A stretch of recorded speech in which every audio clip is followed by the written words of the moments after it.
the chimes. All right, Frankie, you're up. We're going with Neighbors. Wow, Malik Neighbors. I like that pick a lot. I do. All right, Frankie, tell me why you went with Neighbors there. Besides, he's the best wide receiver on the board at that point. And then with the Chargers, not only do you lose Keenan Allen because you trade him to the Chicago Bears, but also Mike Williams to the Jets. So it's almost a need at this point. Why not an offensive lineman? Why Neighbors? Well, I was going to go offensive lineman, but Joe Alt's off the board, so got to go with the next need. All right. Good stuff, Frankie. Appreciate it. Anything else here on the Evolution? I want to say thank you for your service, KR. I really appreciate it, and congratulations for being a two-time survivor. Today is the anniversary, 4 years since I lost my dad today for cancer. So, well, we definitely had that touched upon this show because I sorry for your loss, brother. Yeah, I'm sorry for your loss, but I lost my dad to cancer too. So we're definitely brothers in arms on this. And Frankie, hang in there, my friend. Head up, and if this show takes your mind off of that, then we did our job. Dude, I'm gonna be watching all night, man. All right, I got you on the big screen on YouTube. So love it, man. Beautiful, Awesome. Frankie. Thanks a lot for the call. Now, feel free to use that second call if you want to. All right, my friend.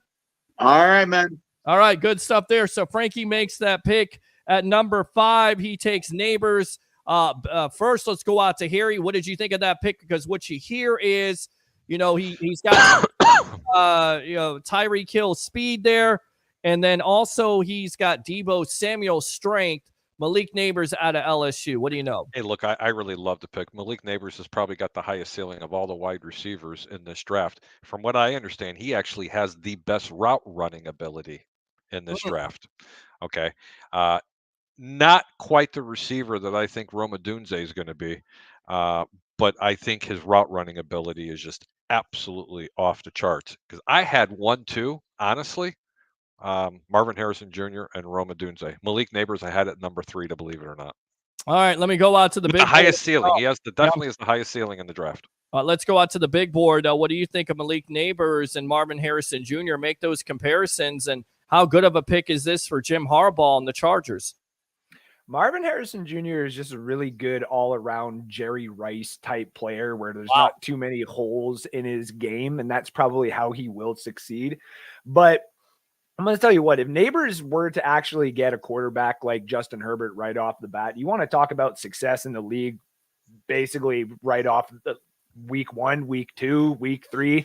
This guy is going to be the safety blanket for essentially a big arm in the NFL, which is what Harbaugh is essentially going to use. He's going to utilize the running backs in there as well, but having Neighbors there, that's just essentially going to make it just now you're going to have to basically cover in the back just a little bit further. So Of course. That's a great comment. Yeah, it's definitely a great comment as I'm trying to produce as we're on air because the pick is coming up for the Giants and we're somebody and they're not coming out. Hold on a sec here. Let me see if I can send him the link. I think this is him. Well, somebody that wanted this pick, his name is Jake Smith. So we'll see if we can get him 2 minutes. Yeah, well, you got 2 minutes to come on. Let me go out to KR here. Malik Neighbors to the Chargers. I mean, how happy do you think Justin Herbert would be with that pick? I think Justin would definitely like the pick. He definitely needs weapons because he's got to replace the 2 guys that he had that he was there with at his time he's been as the quarterback for the Chargers. So definitely, Neighbors has that, speed and ability that can be a game changer. And I think with the way Jim Harbaugh, utilizes the running game to build the passing game, that's also going to help them as well, too, because he's a great run blocker in the running game. So that's definitely a weapon of all trades right there. All right. I don't see our general manager, so I will make the selection for the New York Giants. Let me go ahead and get an intro here. Yes. The New York Giants at number 6 select Drake May from North Carolina. The reason why you do that is 24 touchdowns, 9 interceptions, 38 the previous year here. Daniel Jones coming into a contract situation. You're not sure if you're going to keep him or not. I get it. You need another wide receiver there, but I think quarterback, if May's on the board at that juncture, I feel like you'd be crazy and not to take him. I get it. Daniel Jones from Duke, Drake May from North Carolina. I'm going to just got their next Manning. No, you hope they did. No, they did. They just got their next Manning. He's got a great arm. He's got a lot. He's got a lot of upside. In the beginning, Peter, you remember in the beginning part of the year, I was like, man, this kid Drake May is going to the Bears. Oh my God, I'm going to love this guy. Yeah, he's got a little bit of learning to do, but they can't bring him in because of Mitchell Trubisky. I could see Andrew Faubert shaking his head up and down, agreeing with me on that one. That city would be in an uproar, but he can be a hell of a quarterback for the New York Giants. Drake May, big board. What do you say?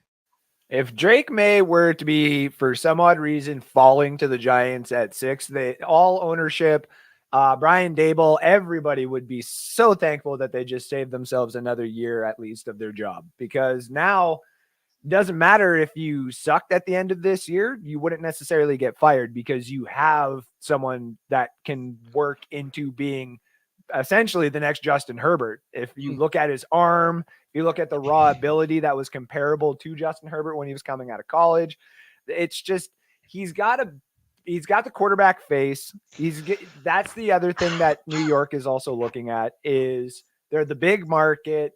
They know they can fill their seats, but it's the extra stuff. And they know that he's one of the pretty boys out there. And he's also got the big arm, and he's comparable to Josh and all the other big arm guys. So if you were to fall to them at 6, they're basically laughing and they're rushing to the podium, and they're getting Roger Goodell to call them the next day, getting mad because they made their pick way too early. So let me ask you, big board, and then we'll get out to KR. And KR, if you want to stay on, if you want to get out of here, you can. We can go ahead and get you off of the sports web. But big board, what would you say to fans that say Drake May regress? 24 touchdowns, 9 interceptions this year. The year before, 38 and 7 interceptions. So was he throwing the ball less? Was the wide receivers? I mean, what was the deal? What would you say to the fans that are, kind of a little bit negative about Drake May at this point? What? Because Drake May started out as like number 1 quarterback, and now he's like the 3rd quarterback off the board. What would you say to the pundits out there that talk about May? No, I wanted May technically to the Bucs before we started, winning games and Baker Mayfield started going off. So he's a project. He's someone that you can throw in just like they did with Josh Allen. If you have the right head coach, if you have the right coordinator, you can do that. Let everybody develop. That'll work. But if he goes to a place where, he's got to be the it guy right off the bat, and you're not going to allow him to screw up, that's where he's going to regress, just like a Sam Darnold. Yeah. He did good enough, but he didn't have targets like, Caleb showed obviously why he's going to be the number 1, and he had a couple of, small targeted guys that are going to probably go in the 4th and 5th round. Whereas, Drake had Walker, which is projected to go to Carolina at 33. And he's also a decent wide receiver, but it's also, that's the only thing he had. So if there was another 5-star that came there, if there was a better offensive line and he played in a different conference than he did play, and took that offer to go to a bigger school, it'd probably be 1-2, and there wouldn't be, any debate about it. But because he's a developmental quarterback, that's what's probably throwing some of these guys off, is they want someone who's going to come in, play them, and have success right off the bat. Whereas Drake May might take you 2 or 3 seasons.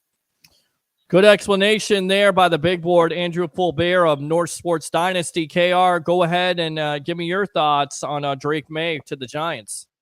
Yeah, I got to agree with the big board on that one. Yeah, when I saw Drake May, and he was definitely projected to be a number 1, first round top 3 talent, and he definitely did regress this year. I saw some of the games, and I could just tell that the lack of weapons on that North Carolina squad, it was just he just couldn't. He was fighting a battle that he couldn't win, and you could definitely tell by the way the schedule was for that school and the way that the team played, and they underperformed so much. And I could just tell, he was just overwhelmed because of everything. But him going to the Giants is definitely interesting, because now, like you said, they got Daniel Jones there, and they paid him a lot of money to be their starting franchise quarterback, and now they're going to kind of be like, buyer's regret? Are we going to be like, well, we paid him all this money and he's not, performing to what we see, and he's always getting injured. And that's where I think this is where, in Drake Maye case, he may have to fill in for a spot or two unless they do have a backup. I think you guys they have Mitchell Trubisky. If he's the backup there, can kind of, start for them. But like I said, yeah, Drake Maye's going to be a project. And I think, with the coaching staff of the Giants, he may fit. He may just fit there, as a long-term starter down the road. But, solid pick. But I just feel that with them having Daniel Jones, it definitely plays a factor into that franchise. Yeah, it does. And look, they were drafting Jones 5th overall or 6th overall. And, it just has not worked out, even though you signed him to a big deal. We got Frankie on the line. He's getting ready to select for the Atlanta Falcons. But the Tennessee Titans are on the clock. So, Andrew Fulbear, you want to pick for the Titans? What are you thinking here? Let me go ahead and give you the intro.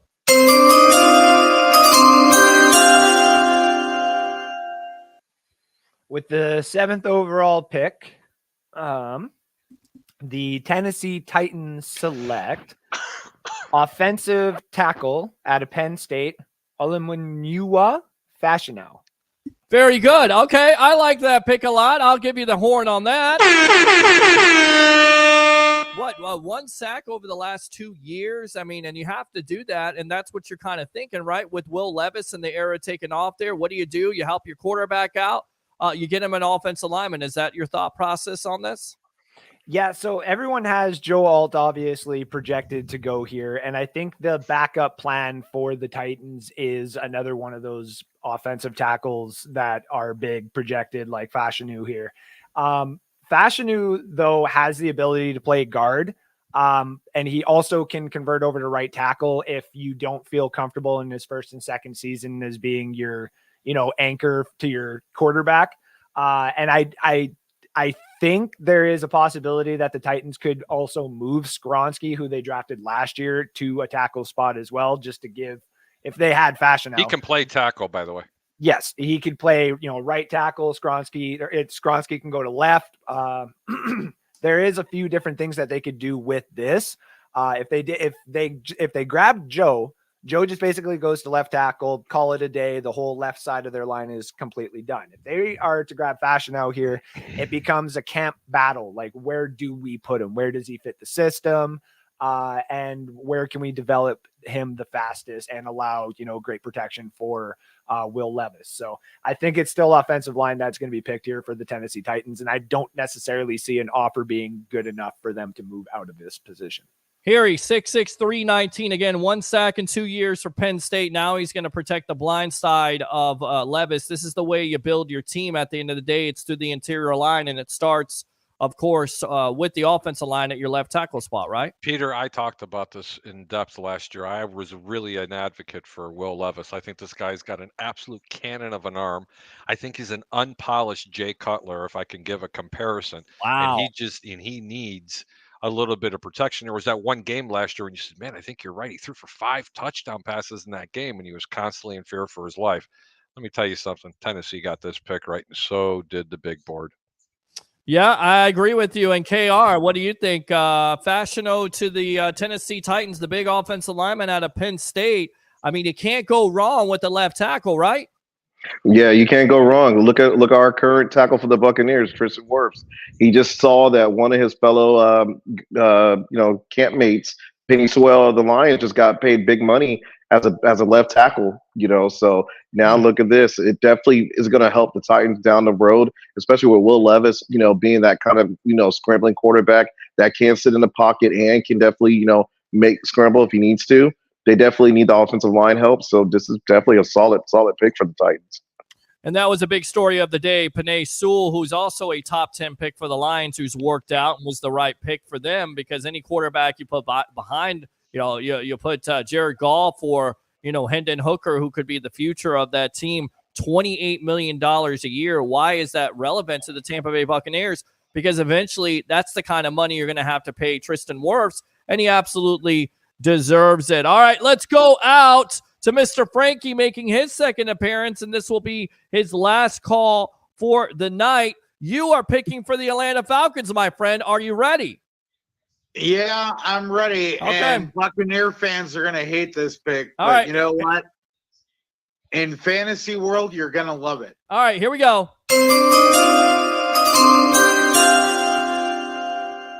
So with the 8th pick, the Atlanta Falcons are going to select wide receiver from Washington, Rome Odunze. I gotta say, first and foremost, I understand the selection. Then again, I don't, because you have needs at the offensive lineman, defensive line.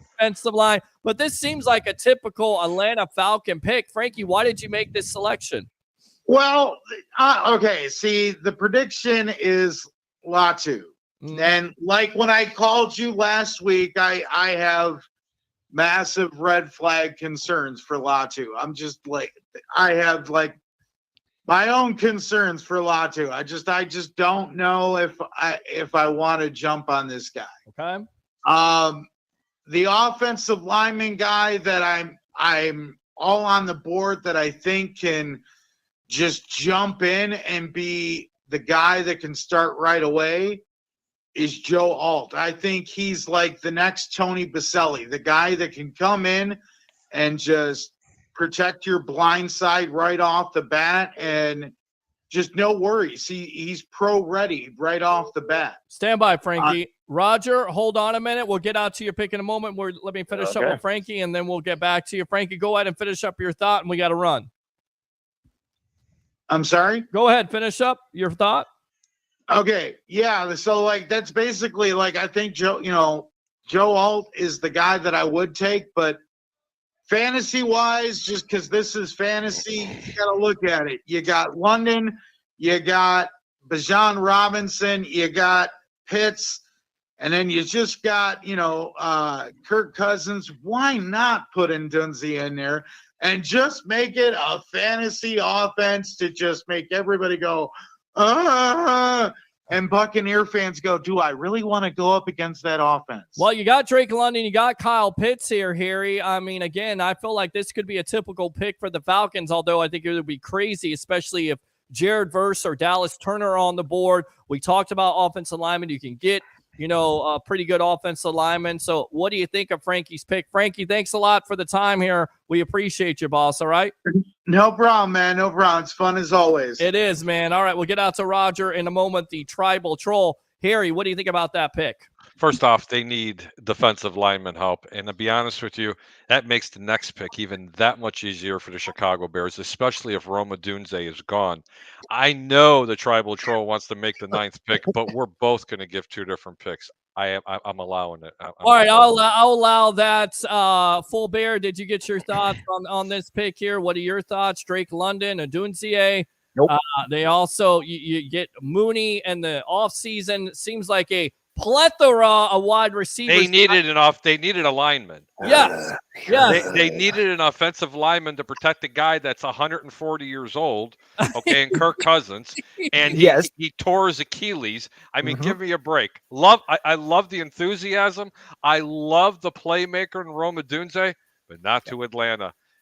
Big board. I didn't mean to steal your thought. No, you're good. You're good because listen, if for some odd reason that card gets turned over tomorrow and it does say like Malik Neighbors or Rome Odunze, if for some odd reason they're still on the board, because I need to then see the Tampa Bay Buccaneers trade up for like a Terrion Arnold or a Quincy Mitchell or something like that, because that is not fun. That would not be something I would want to be watching for the next 5 years. He is good. Can we please get to the next pick? Well, begging. I'm going to go out to KR, and then we're going to wrap up with KR. Thanks a lot for your time for the night, making some great picks. But KR, your thought process on Atlanta Falcons going a wide receiver over. You're funny, Chucky. Offensive line. You're very, very welcome. And quick thought, wow, that was just a shocker of a pick. But I'm like, I get it. I guess Atlanta wants to show they need to have weaponry. And buyer beware. They really do need offensive line help and defensive line help, because I just don't trust a quarterback that's 36 going on 37 years old coming off an Achilles tear.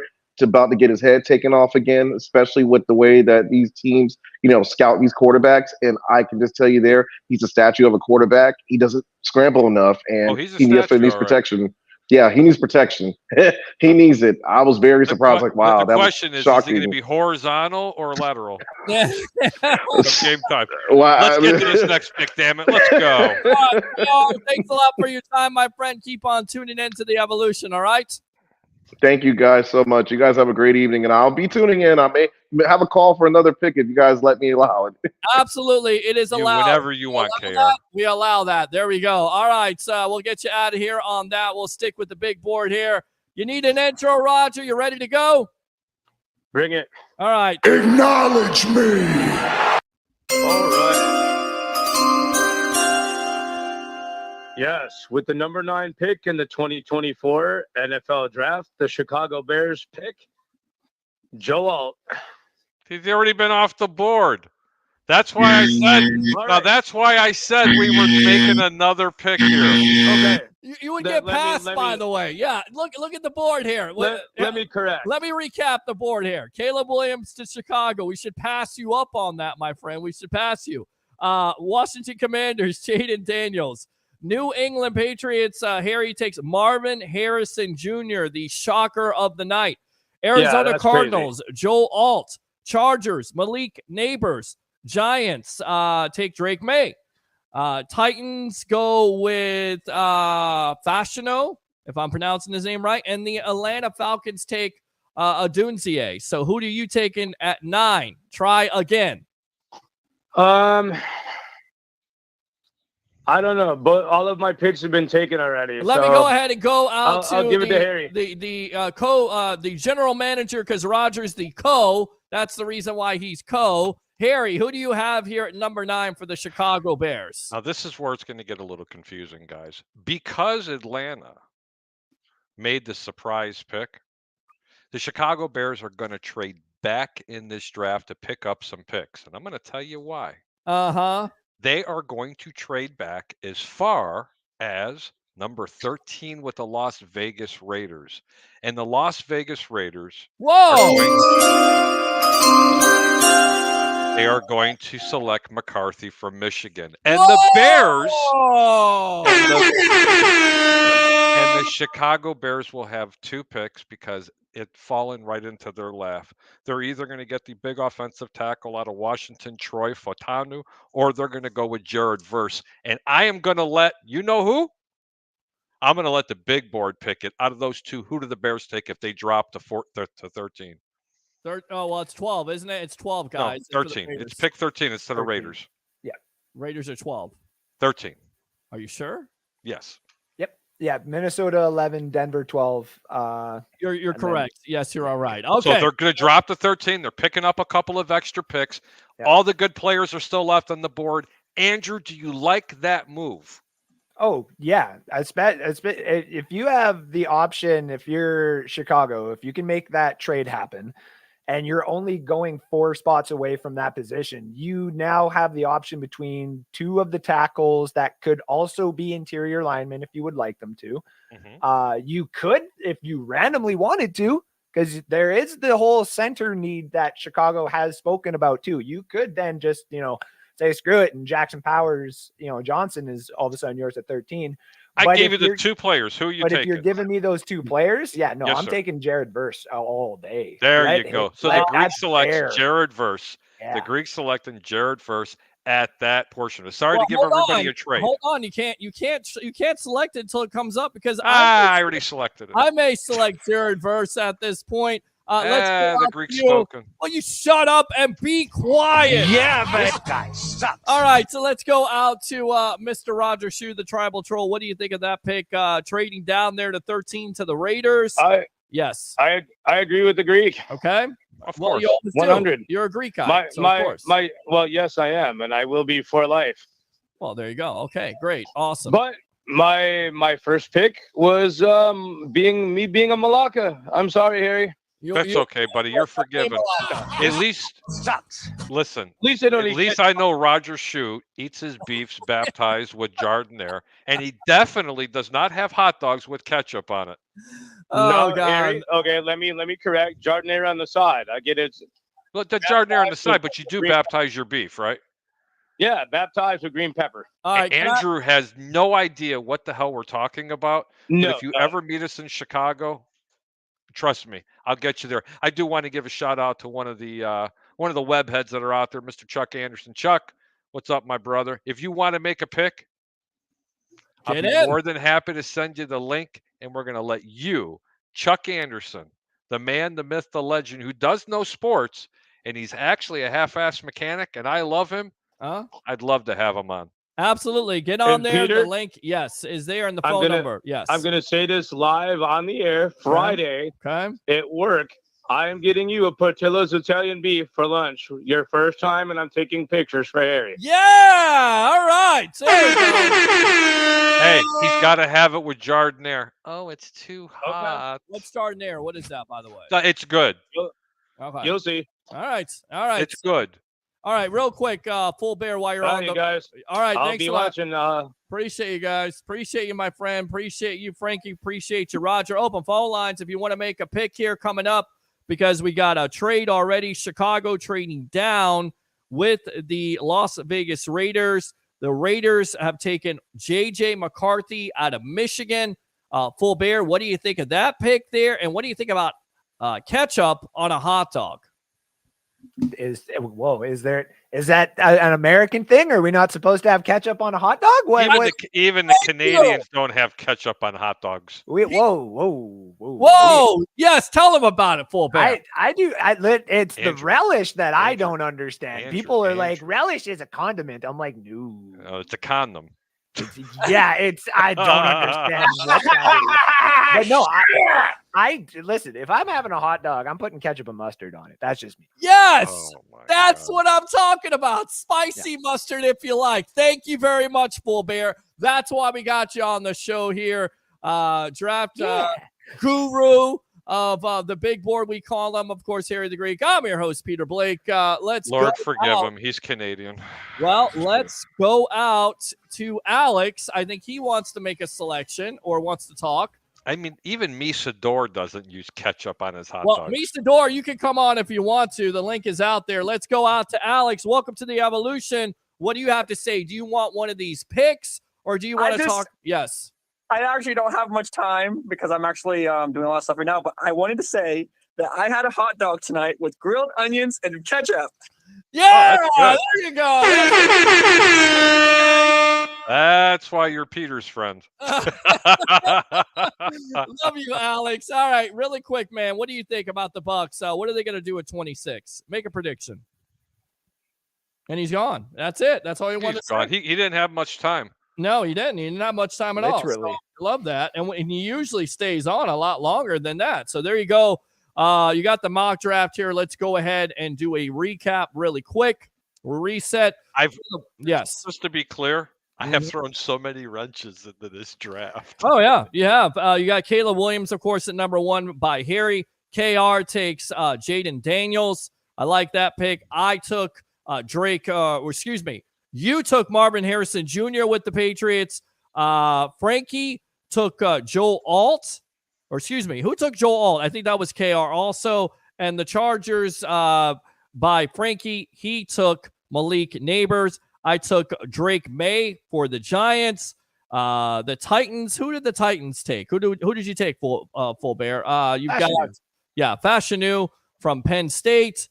You've got Atlanta with the surprise of the night also, besides Marvin Harrison Jr. and Rome Odunze out of Washington. And the Chicago Bears on this other one right here. Thank you very much. Trade back, baby. Trade back. We'll see if Jared Verse is on the board. If you guys, how can he not be? The next 3 teams, they literally don't have to move. They're getting their quarterbacks that they want, and the Bears are sitting pretty with the best players still left in the draft that they could just take their choice from. And Andrew even knows it. I got to read these comments really quick. A Bears fan confused, shocking. Oh, kiss my butt, me. The Greek has spoken. Me, Sador, beef has got to be baptized. Alex Baptized? says, There you go. I can't Baptized. Hey? Baptized. On the 8-year anniversary. Baptized. I'm killing it tonight. Laugh out loud, says Chuck. Misador says pepper relish.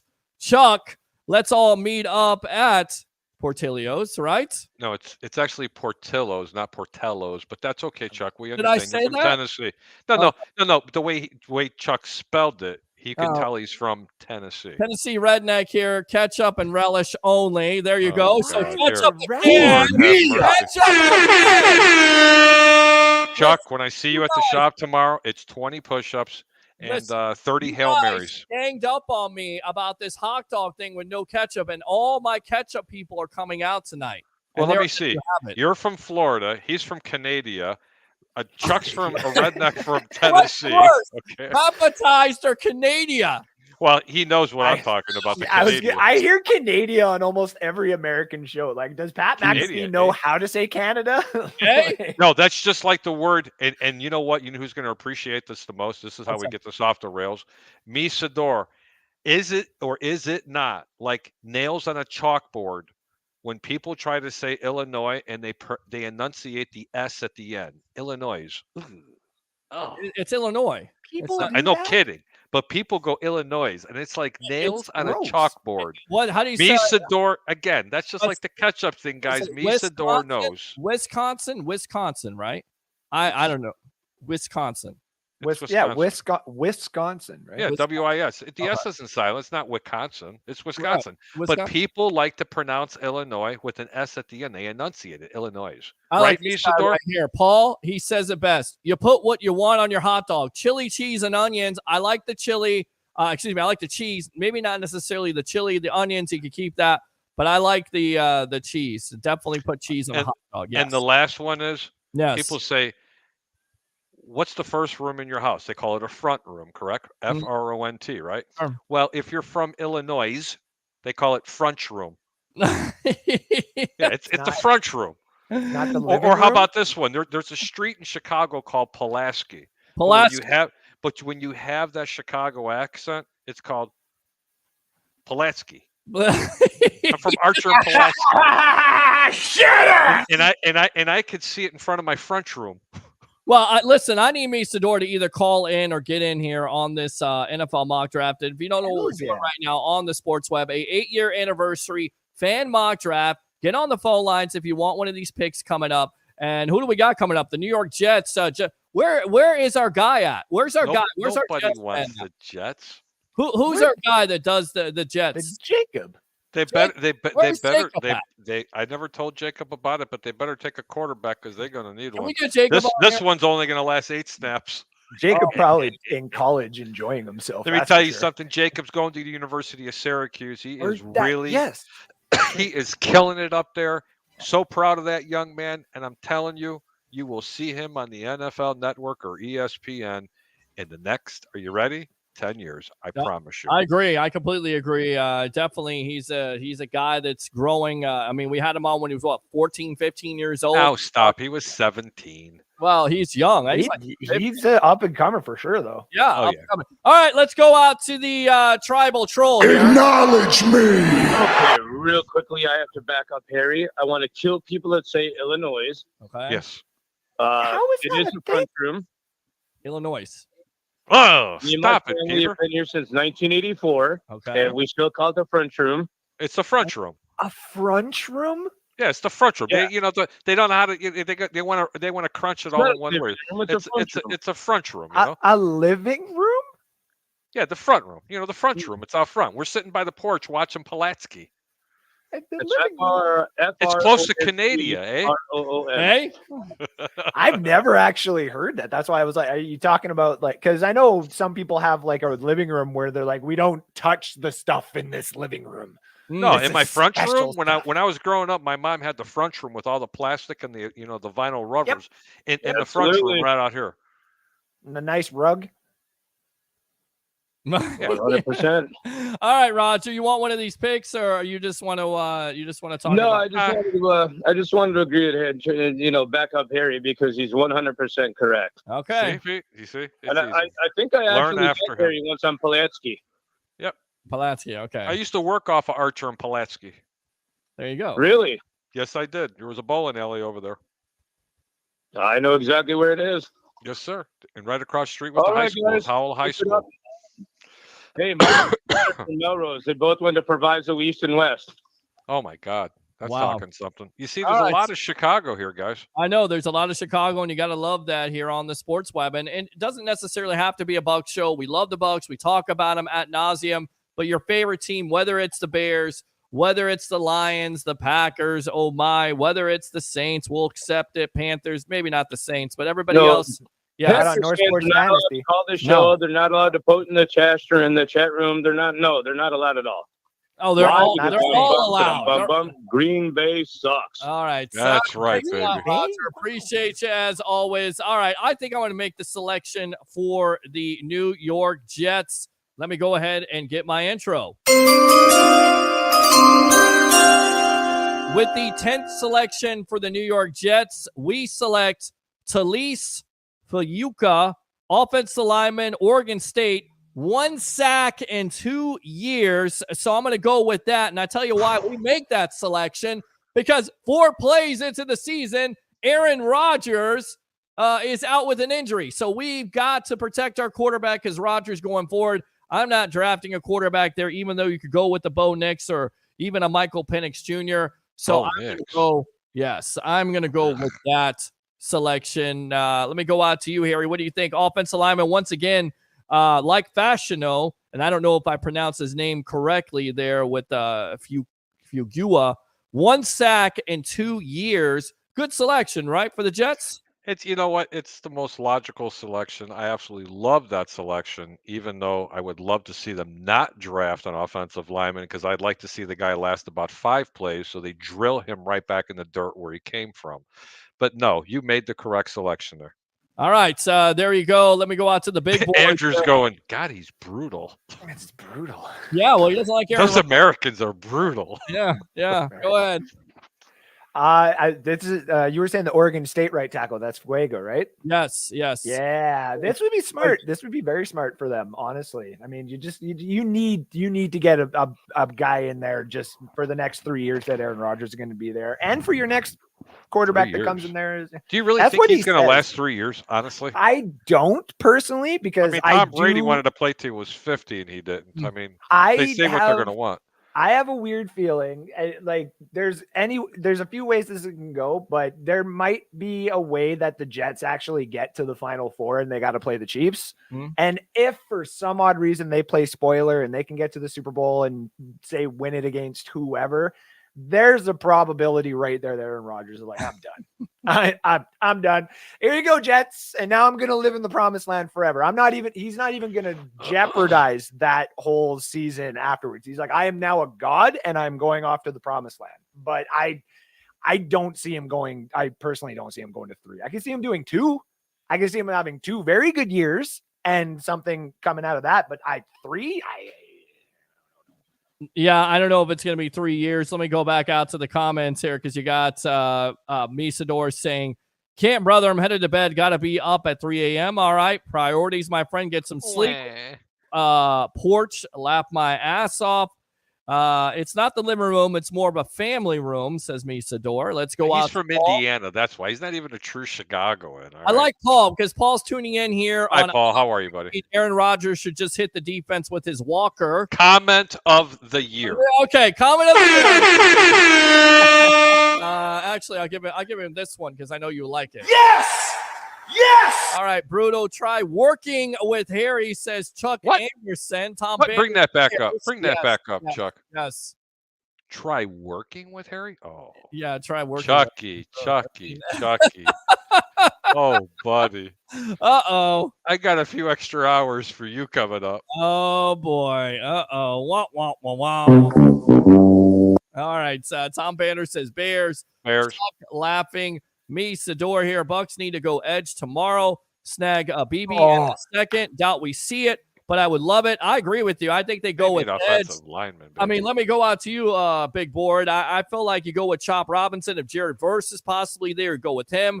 Latu out of UCLA. The more I do research on him, and then he was talking about joining up with his former teammate and a Joe Tryon Shayenka. So what about Latu at 26 for the Bucs? Will you be there, and is it a good value pick?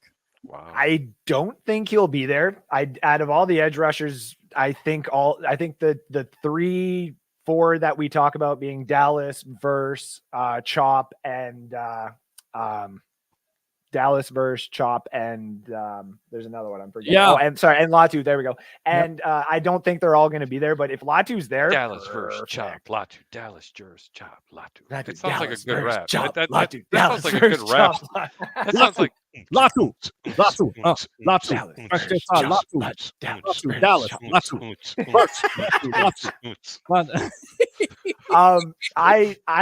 though, Peter, you need to cut that little segment right there and make it an intro. That was cool. Dallas first. Latu, Chop Robinson, Chop. Chop Robinson. Okay, he's not allowed into it anymore. It's more of an Andrew Harry thing. Whatever. Shut up. All right, Full Bear, go ahead. I was going to say though, because I know there's there's apparently an injury thing with Latu that has kind of thrown a wrench into his availability at the top of the first round. So that's why he might fall to a couple other teams in the back end. But if we're going to take any chance on a guy who had an injury, I want Jay Newton from Illinois. Whoa. Oh. Yes. And I tell you right now. Hold on. He's done. He said Illinois. There you go. Okay. Illinois. If you come back on, you apologize. You can stay. Oh, I'm sorry. I didn't. Okay, even know good. He's good. Illinois He's good. was a He's thing, good. so that's why I had to throw it one time. Oh, he did it again. Sounds weird. Like, why do you emphasis the S? There's no S. Come on. No, bro, I'm not kidding you. It's like, when you're referring to someone like, hey, how are you guy doing? Yep. They don't say that there. How you's doing? How you doing? Yeah. No. How are yous? Hey, how you's doing? Hey, yous want to go out? Yeah. I mean, most people see. What are you, Joe Pesci now? No. Seriously, that's how we talk about it. Hey, what are yous doing tonight? You think I'm funny? You think I'm some kind of funny guy? Huh? Do I make you laugh? Oh, you said spider. The spider, yeah. Oh, yeah. I don't want. So what pick are we on, ladies and gentlemen? We are at number 11 for the Minnesota Vikings. Who wants to make this pick? Harry or Big Board? Big Board, you want to make this pick? Yeah, please. I can make this pick one. Absolutely. All right. Let me go ahead and get you an intro. Here we go. With the 11th overall pick, the Minnesota Vikings select Michael Penix Jr. quarterback. I love this pick.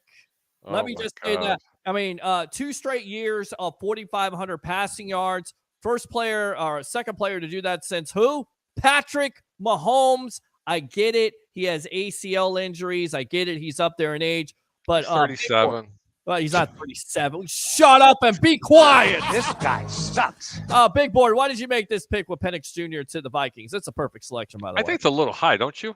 It is a little bit high, but also looking at the way that everything's gone on this board, if this were to happen in real life, just the way that every pick is gone, Minnesota would have probably been trying to get ahead of the Raiders at 9 because somewhere. Hold on? Do you honestly think in any kind of world that they would have traded? Do you think the Bears would have traded with Minnesota? And that's zero chance. Yep. And that's the reason why I think so. Is like, I bet you any money once they saw, Drake May go at 6 and they realized that there is a chance that JJ could eventually go, 9 or 10 by somebody else trading in and they don't get the trade done. That's when I think they start to worry. So if this is the way that it fell, a lot of people would say, well, you could trade back and you could probably still get Michael Penix. There's 2 to 3 teams in this draft that in the nicest way, I don't trust with the way that they're looking at Michael Penix because they've brought him in, they've done their studying, but they haven't really talked about it. One of them is the Rams. And I could definitely see the Rams coming up and grabbing Michael Penix before the Vikings. The other one that I could see is the Dolphins. If you want to talk about having a left-handed quarterback and then a fresh left-handed quarterback, you're basically pushing Tua out the door and you don't have to pay him. And I'm technically okay with that because of the age of what Michael Penix is. And he's from the Florida area. So I could also see that. And then a third team as well, if Michael Penix was falling and stuff like that, that I could see sniffing at the opportunity of an injured quarterback that, is done with his injuries and coming in is the Cleveland Browns. Is them admitting to themselves, you know what, maybe this Deshaun Watson experiment hasn't necessarily been the right move, and we can move up into the draft here, give up a little bit of capital, and have our guy in-house. I would love to go ahead and just jump on top of the Cleveland Brown comment. I mean, don't you think eventually they'll be able to massage the details out? Oh, geez. Just had to throw that out there. Well played. Well played. Well, very good. Had to. With the 12th pick, I am going to even let Mr. Faubert take it again. All right. Let me go ahead. I'm going to go into the comments really quick. We'll hold off on that. Chuck laughing. Latu will be there. I think that's what he said. Late will be there. Well, I think he's saying Latu. No. He was talking about he was going to be late. Oh, he's going to be late. Okay. All right. I think Harry and Pete should try and look like AJ Hawk doing the Pat McAfee show. Love that. That would be good. Hang on. I got something for Banner. Hang on. It's right here. Yes, sir. Go ahead. Yeah. Whoa. I didn't know what the heck was going on here for a second. Oh, look what I got, Banner. Sorry. Oh, yeah. Sorry. I didn't mean to do that, Tom. Oh, very good. Very good. All right. Let's go on to Tom. Penix equals a bust.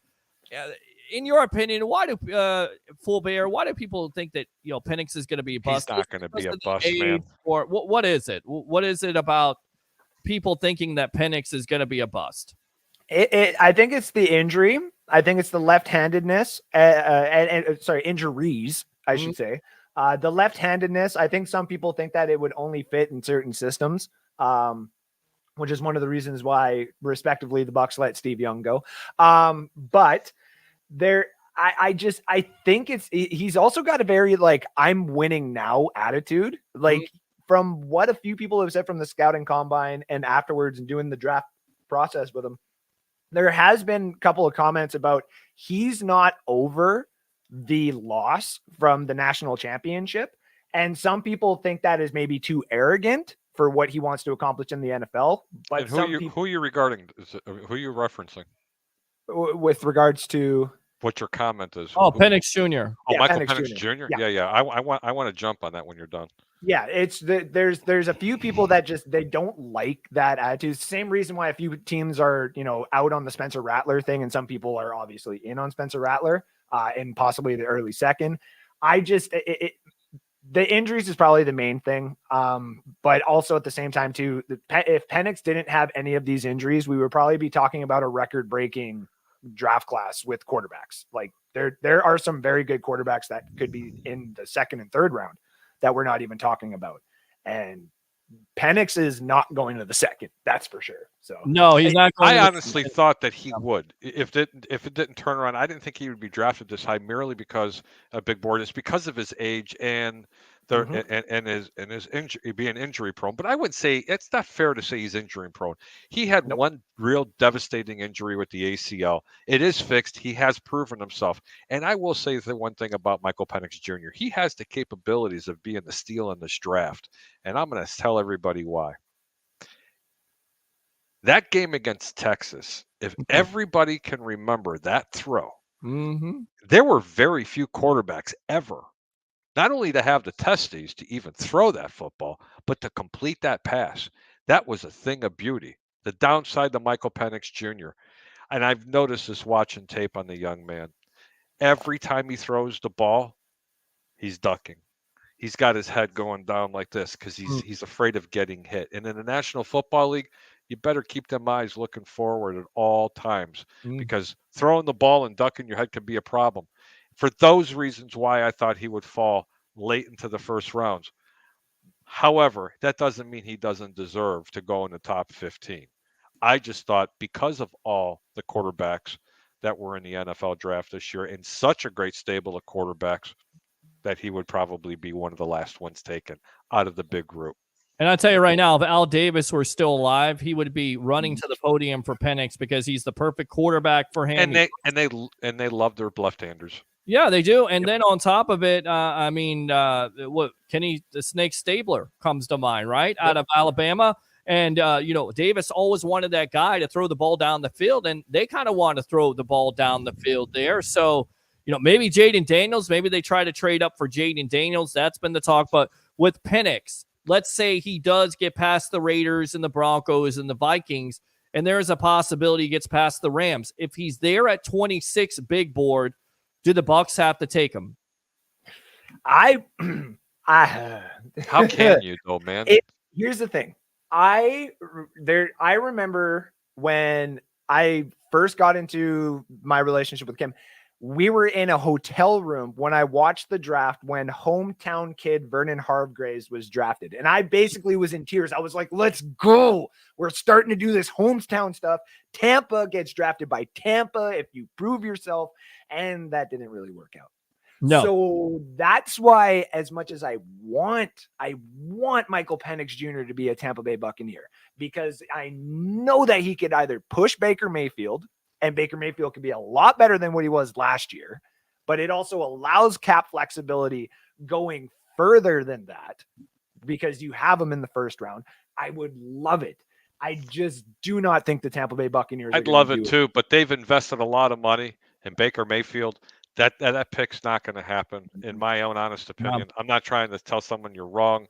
Nope. Look, I'd love to see him in a Tampa Bay Buccaneer uniform as well, but that's just basically saying, hey, I got another selection wrong, just like they did with some Florida Gator quarterback that I really don't want to talk about.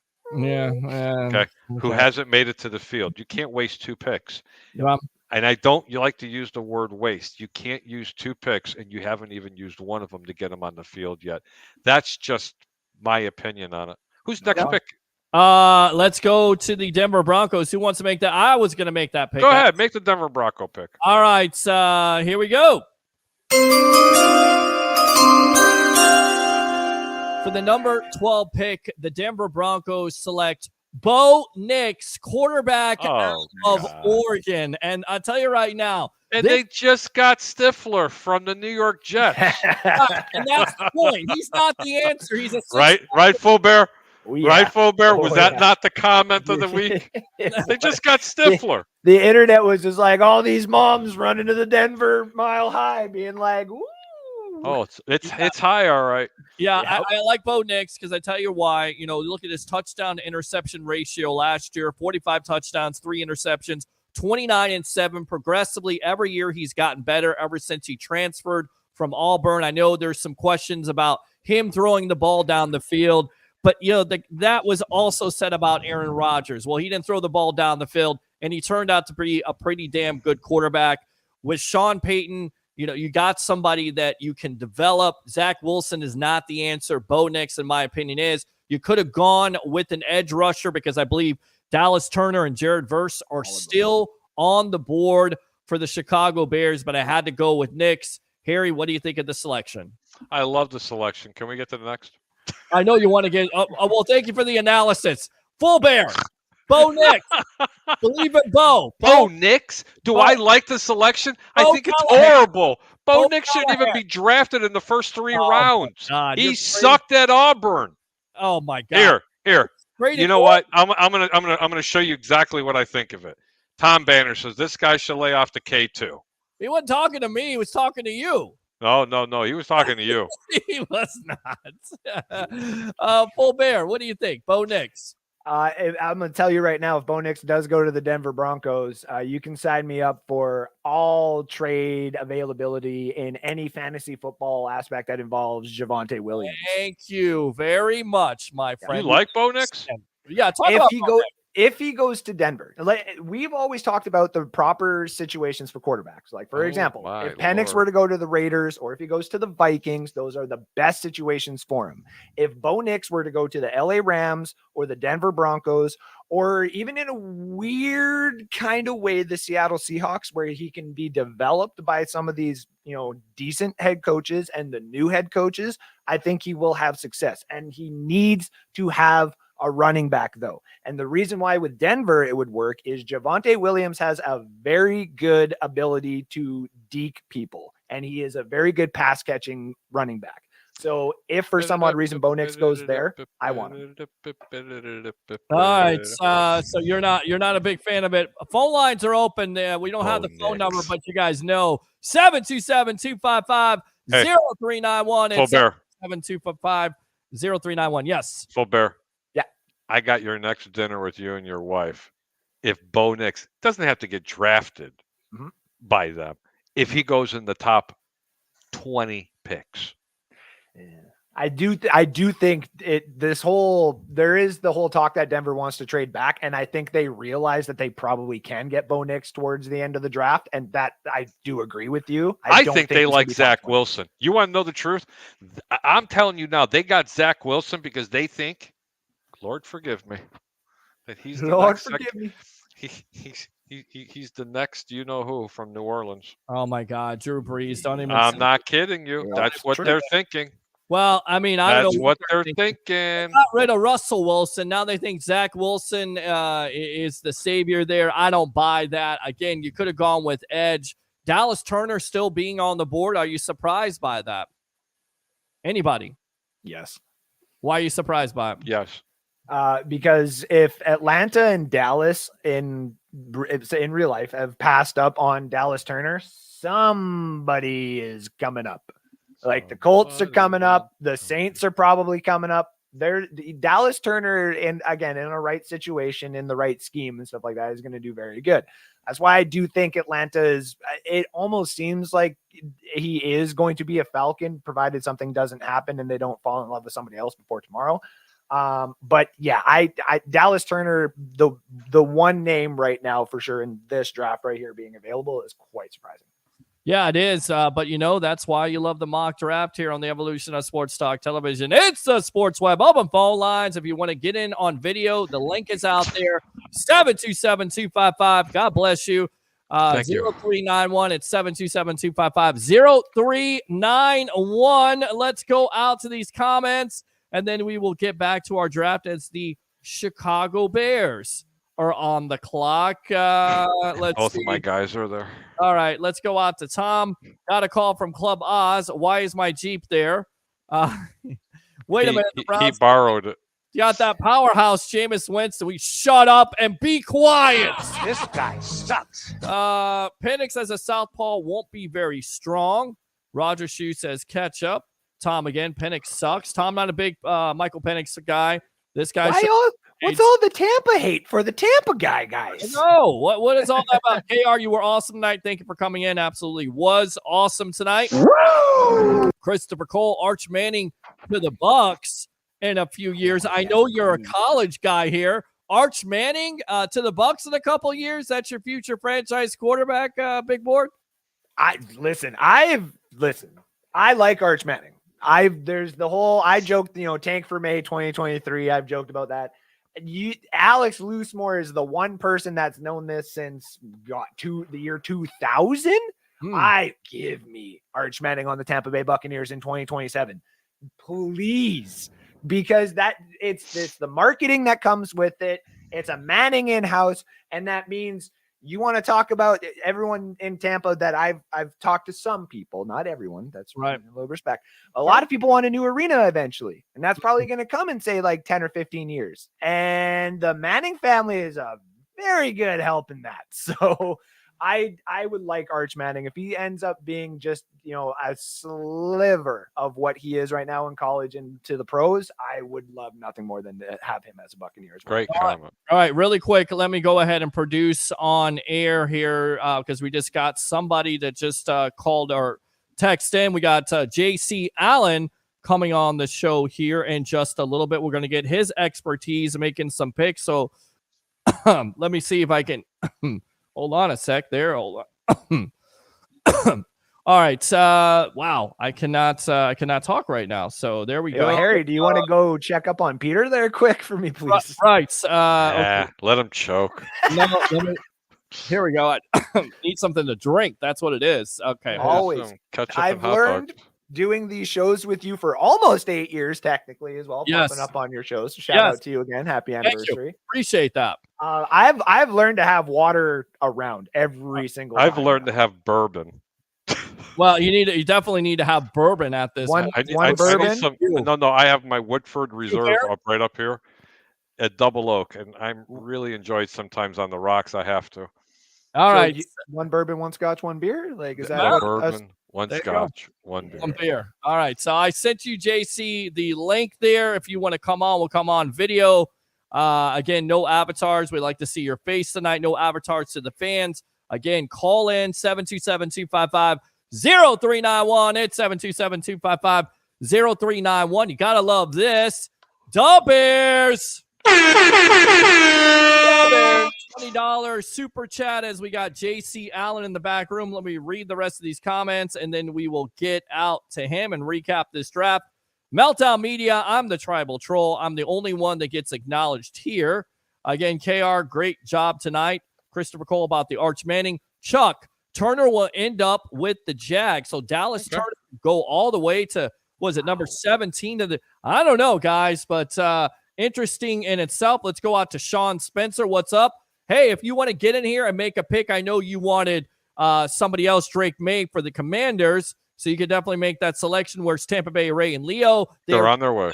Just a little bit. And Sean, again, JD5 to the Commanders. I wanted Drake May, but I get it. Let's go ahead and get this guy on, who actually started out 4 years ago on the Evolution of Sports Talk Television, giving me his Patriot analysis, giving me his Tom Brady analysis, and now you see him all across the Bay Area covering the Tampa Bay Buccaneers. Mr. JC Allen, welcome to the Evolution of Sports Talk Television, your mock draft edition. How are you doing tonight, my friend? I'm doing great. This is where I got my big break.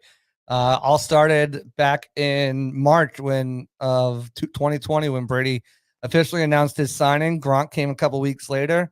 There's just a caller on the show until I was invited to participate in the Patriots mock draft. Everyone came with I think you'd be a good fit because of this. Not your boy. Your boy came with pages of documented research why the Patriots should take Jalen Hurts at 23. They didn't, and he only went on to go to the Eagles and be a tremendous quarterback. And the Patriots have nobody. From there it was I was approached by then at the time the head of Bucs Report and the Evil Empire asked if I did any writing before. I said not in college. I'll give it a try, and I got myself credentialed to the Bucs and to the NFL and started my own podcast, The Audible, with Joshua Cole Allen, if y'all remember that. I got the banner somewhere around there. I got the banner somewhere. Hold on a second. Is it here somewhere? And then I climbed up through the ladders there until I am where I am with Sports Illustrated. Oh, here it is. Hold on. I already know what it is. Oh. And that's all you get right there. I still have that. Yes, absolutely. It's got the BR there. You got to take that down. Yeah, we can't. Oh, boy. I don't care. I'm with Bucs Life. I'm with everybody now. It is what it is. It was our evolution.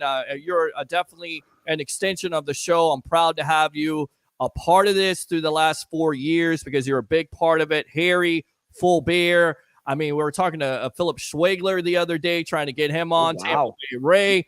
Even Blake Anthony, I don't know where he's at right now, but if you're working.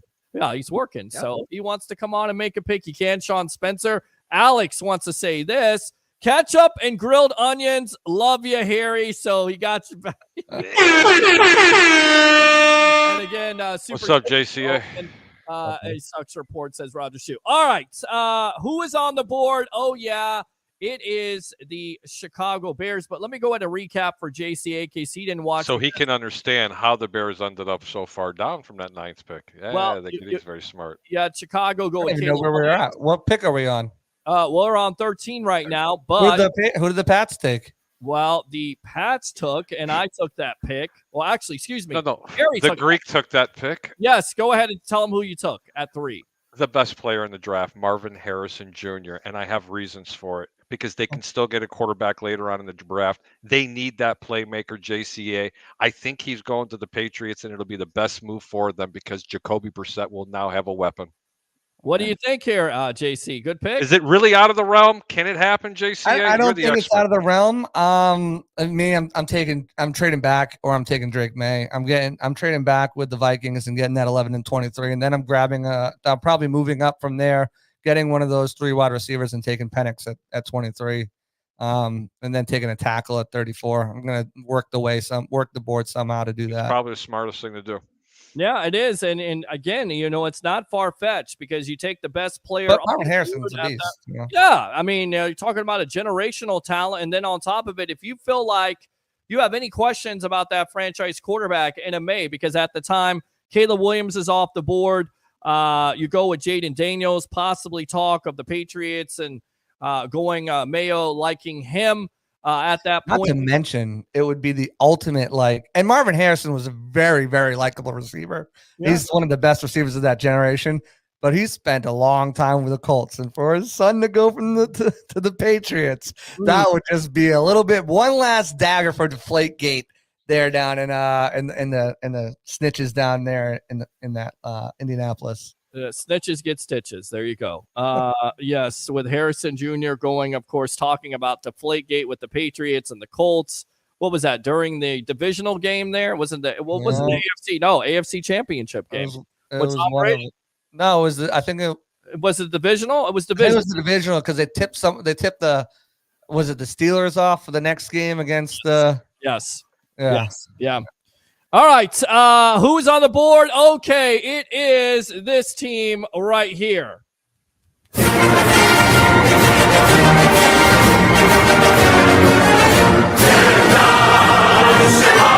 And the reason why we were at 13 because, right, there you go, exactly, very good. We got a trade there. Harry traded down with the Raiders. The Raiders selected J.J. McCarthy. And now Harry is on the board. Who you take? You ready for the intro? Yeah, I'm ready for the intro, but I'm going to let these 2 gentlemen take that pick. I'm going to give them 2 picks, and they tell me why they would take them. All right, hold on a sec then. All right, so who are we going to start with? Full Bear first, and then JC. All right, let's go out to Full Bear here. Here's your intro. Uh-oh, what are we doing? The 2 picks were Troy Fautanu, the offensive tackle from Washington, and or Jared Verse from FSU. Why and which one? Give me Jared Verse. Reason why, I like the fit. I think he would fit well, obviously, as a Chicago Bear. If I'm not mistaken, he would fit their scheme that they're trying to implement, which I believe is 3-4. And he's a leader. He's a leader in the locker room. He's someone that I would love to follow to the Buccaneers, or if the Buccaneers could trade up and have a chance at him. That would also be great. But give me Jared Verse on that Chicago Bears defense all day, every day. I love the pick there, JC. What do you say? Let me go ahead. Hold on. I got it, Peter. Yes. Okay. Hey. Very good. You're learning from me. That's very good. All right. Yes. Who do you got for the Bears? I'm going Troy Fautanu all day. You got to protect your investment. You're investing a first overall pick in Caleb Williams. You've got to protect him. He's one of the best tackles in the class. If you need to, you can kick in the guard at any point in time, and it'll be spectacular there. He's got Pro Bowl, all-pro potential at tackle and at guard. And I think you're coming back in that second round. There are going to be guys like Darius Robinson there, Marshawn Nealon, Chris Braswell, who could fit that defense as well. In a really good fit too. But give me one of the best tackles in the draft. I'm going Troy Fautanu there. All right, there you go, Harry. What's the final selection? I'm taking Troy Fautanu. The Chicago Bears picked up 2 additional picks just to move back 4 spots like that. I totally agree with JCA on that. They can address that defensive line and one edge rusher that they actually need in the second or the third rounds. I'm going to tell you right now, the best, according to consensus pick, the best defensive pass rusher in the draft, the young man from Alabama. I keep forgetting his name. JCA, help me out. Turner. Yeah, and he has not been picked yet. He has not been Dallas Turner. Yeah, well, yeah, No, but I gave you guys 2 picks. Yeah, I only gave you 2 picks. I have Fautanu, my write-up. Fautanu's perfect fit for a zone-based scheme, plays with Mauler mentality, has great balance, lateral agility, can get out in space as a puller on screens.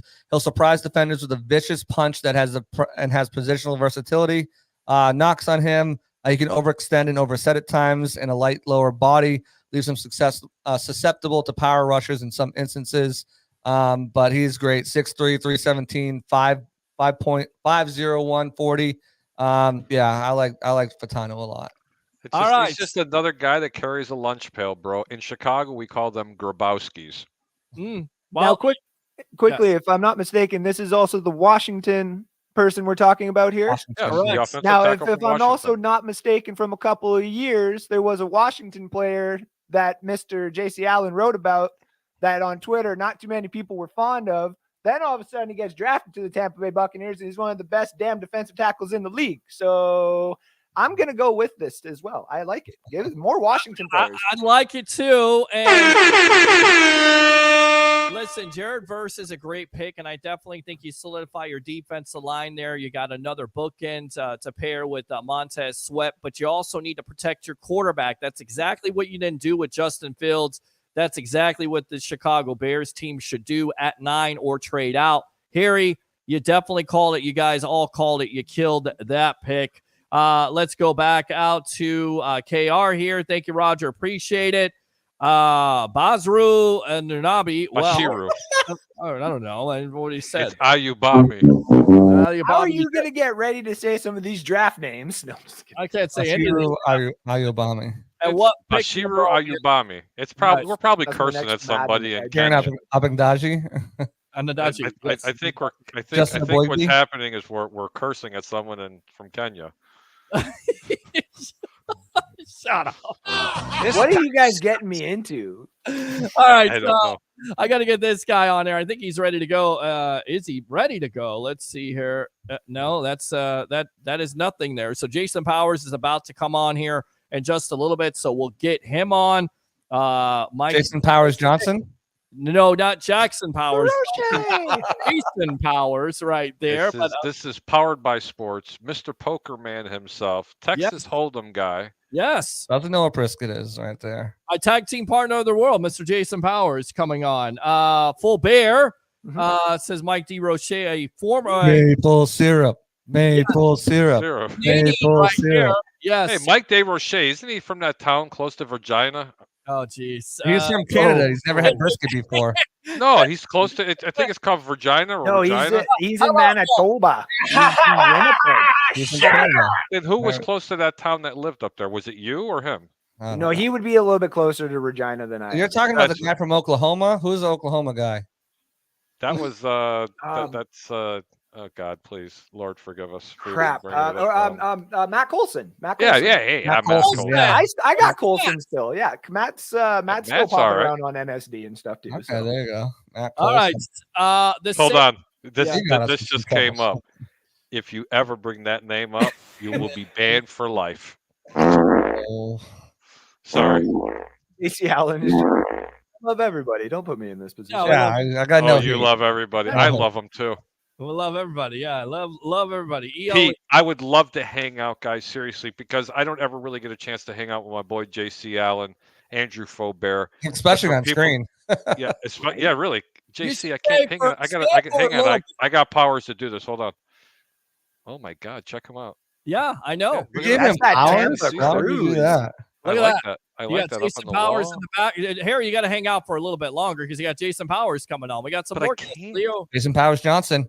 Yeah, Jason Powers Johnson's coming on. Jackson Powers Johnson. The Greek really has to leave. He has some unfortunate circumstances he has to take care of. Mom just got out of the hospital. I'm sure you guys really understand that. Mm-hmm. But and I just heard someone go, wah. Anyway, you can catch me here Monday and Wednesday nights right here live on the Sports Web. I'm the co-host to Mr. Peter Blake. Thanks for everybody who went ahead and just supported everything that we're doing. But Peter, seriously, guys, thank you so much. I have to go. Very nice talking to you. If I can, I will jump back on here very shortly. And I can't wait to hear who everybody's going to pick for the Tampa Bay Buccaneers. I love it because it's coming up here, and I think that's where we're going to end. I don't think we're going to do the whole draft. We'll do 26 to up to the Bucs, and I think everybody wants to do up to the Bucs and see who's on the board at this point. Dallas Turner still left. You want to finish it, Jared? I mean, we could definitely go. I can't stick around for it. I got to finish my mock that's coming out tomorrow. But I was gonna say I was literally doing the same, and then I saw the invite, and I was like, I'll pop on while I'm doing both. Why not? Well, you guys stand by here. All right, there you go. Harry the Greek is out here. We'll get on Jason Powers when he's ready to go. All right, guys. The New Orleans Saints are on the board. Who wants to take this selection? What's the best punter left available? Dude, that's funny. I was thinking, I was like, okay, so they take Tory Taylor as their first the Iowa punter at number 14. I'm okay with it. Sounds good to me. I mean, who's available for left tackles? Well, you got I thought it was going to be Fashanu, but he's not there. We already took Fashanu's gone. Alt's gone. Fuega's gone. Fashanu's gone. Is JC Latham second round? He is on the board. So do you want to take this selection? I think they're probably looking for a tackle. All right. Let me go ahead and get you the answer. Dallas Turner is good value for them as well. Yeah. All right. You ready? I don't know. Here we go. I'm going to give it to Bear. Bear, you take it. Full Bear will take it. Go ahead, big boy. Someone's going to clip the fact that I just picked for the Saints. Honestly, the New Orleans Saints select Dallas Turner. All right. If I'm sitting there at 14, my offensive line issues, I think it's not Ramczyk, it's the other guy there. One more year to see if he could possibly, get over that sophomore slump. But the fact that you would be able to put an elite type of edge rusher onto that defense while they're still trying to compete in the South, that's a very smart decision for the New Orleans Saints, in my opinion. I would take Dallas Turner over the offensive lineman. Well, and I kind of disagree with that because I would take an offensive lineman, JC Latham there. I would have went Dallas Turner. I just didn't want to pick for the Saints. But Dallas Turner's got more value because he's supposed to go top 10. He would be a killer. Yeah, best player available. JC, talk about Turner to the Saints and what he could bring to the show there. Yeah, I mean, Dallas Turner, he is one of these guys who is a quick twitch athlete, can get after the quarterback with ease. Played in Alabama, so he's pro ready. I didn't write him up on my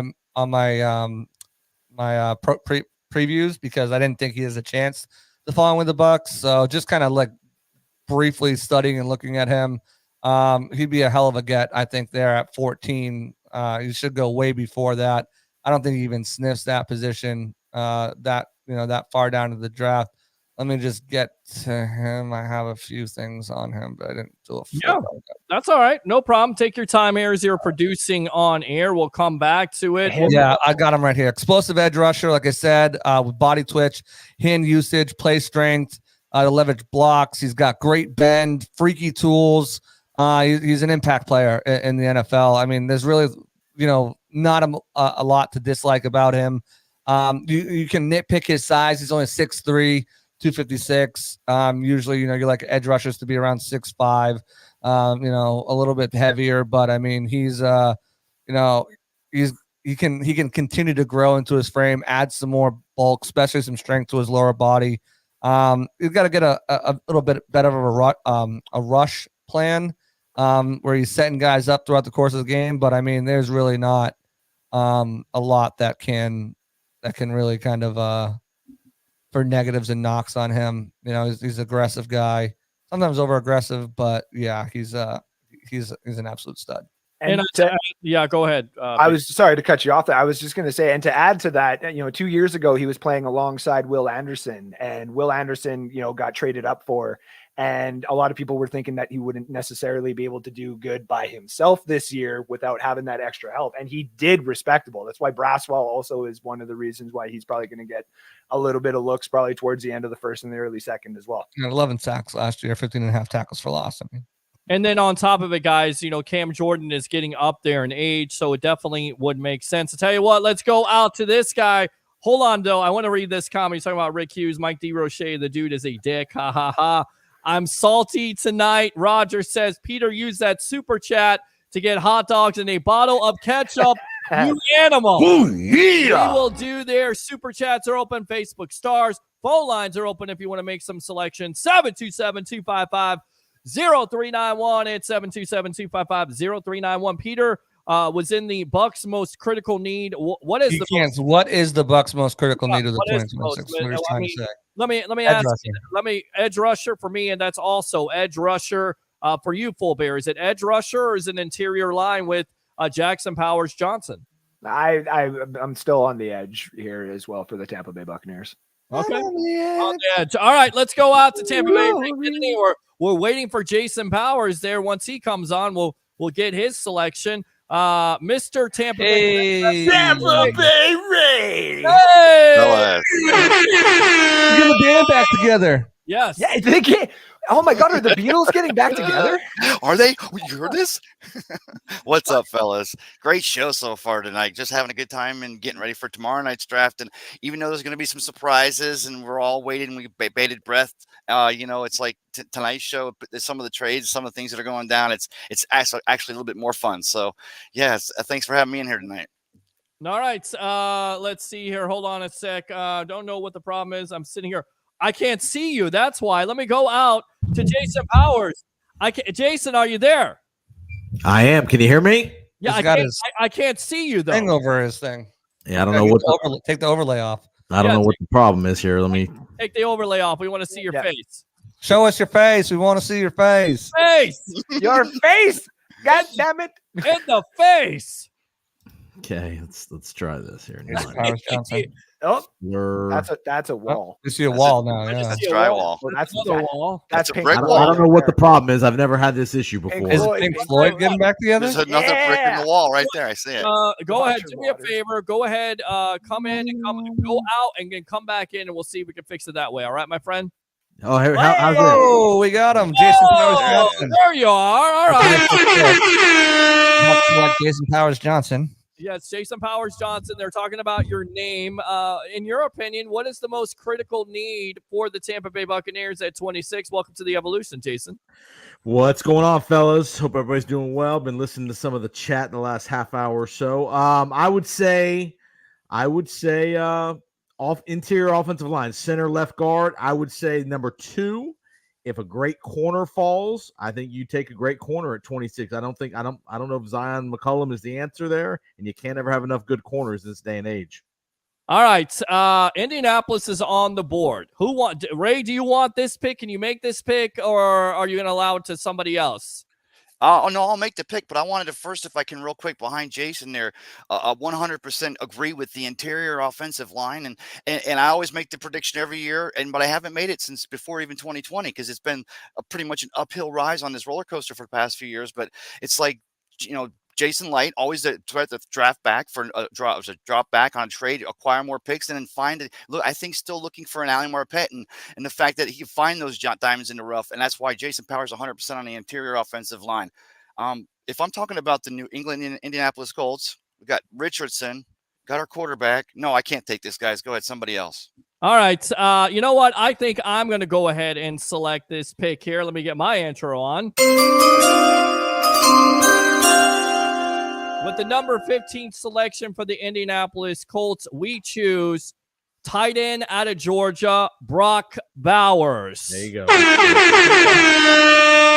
Brock Bowers.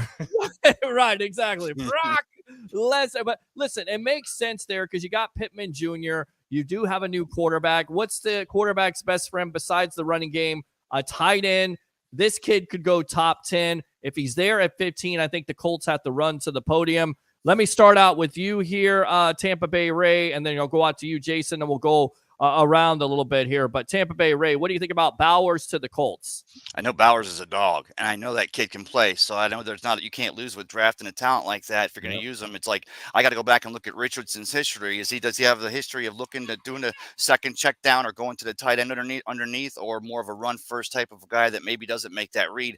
Because then you find yourself with like the Atlanta Falcons, and they got Kyle Pitts, and they could never figure out how to use him. But if he's there and they got a plan to use him, I think that would be a great pick. All right, let me go back out to Jason Powers here. I mean, Bowers, you take a tight end this high. I mean, a lot of people would say O.J. Howard at 19, but Bowers could be the exception, right? Look at their roster. They have, other than Michael Pittman, who's their number 2 wide receiver. You can't name them. You got Jonathan Taylor at tailback. That'd be a perfect mix. You got Bowers, who can flex out to be a kind of he doesn't have to be an inline blocker as much.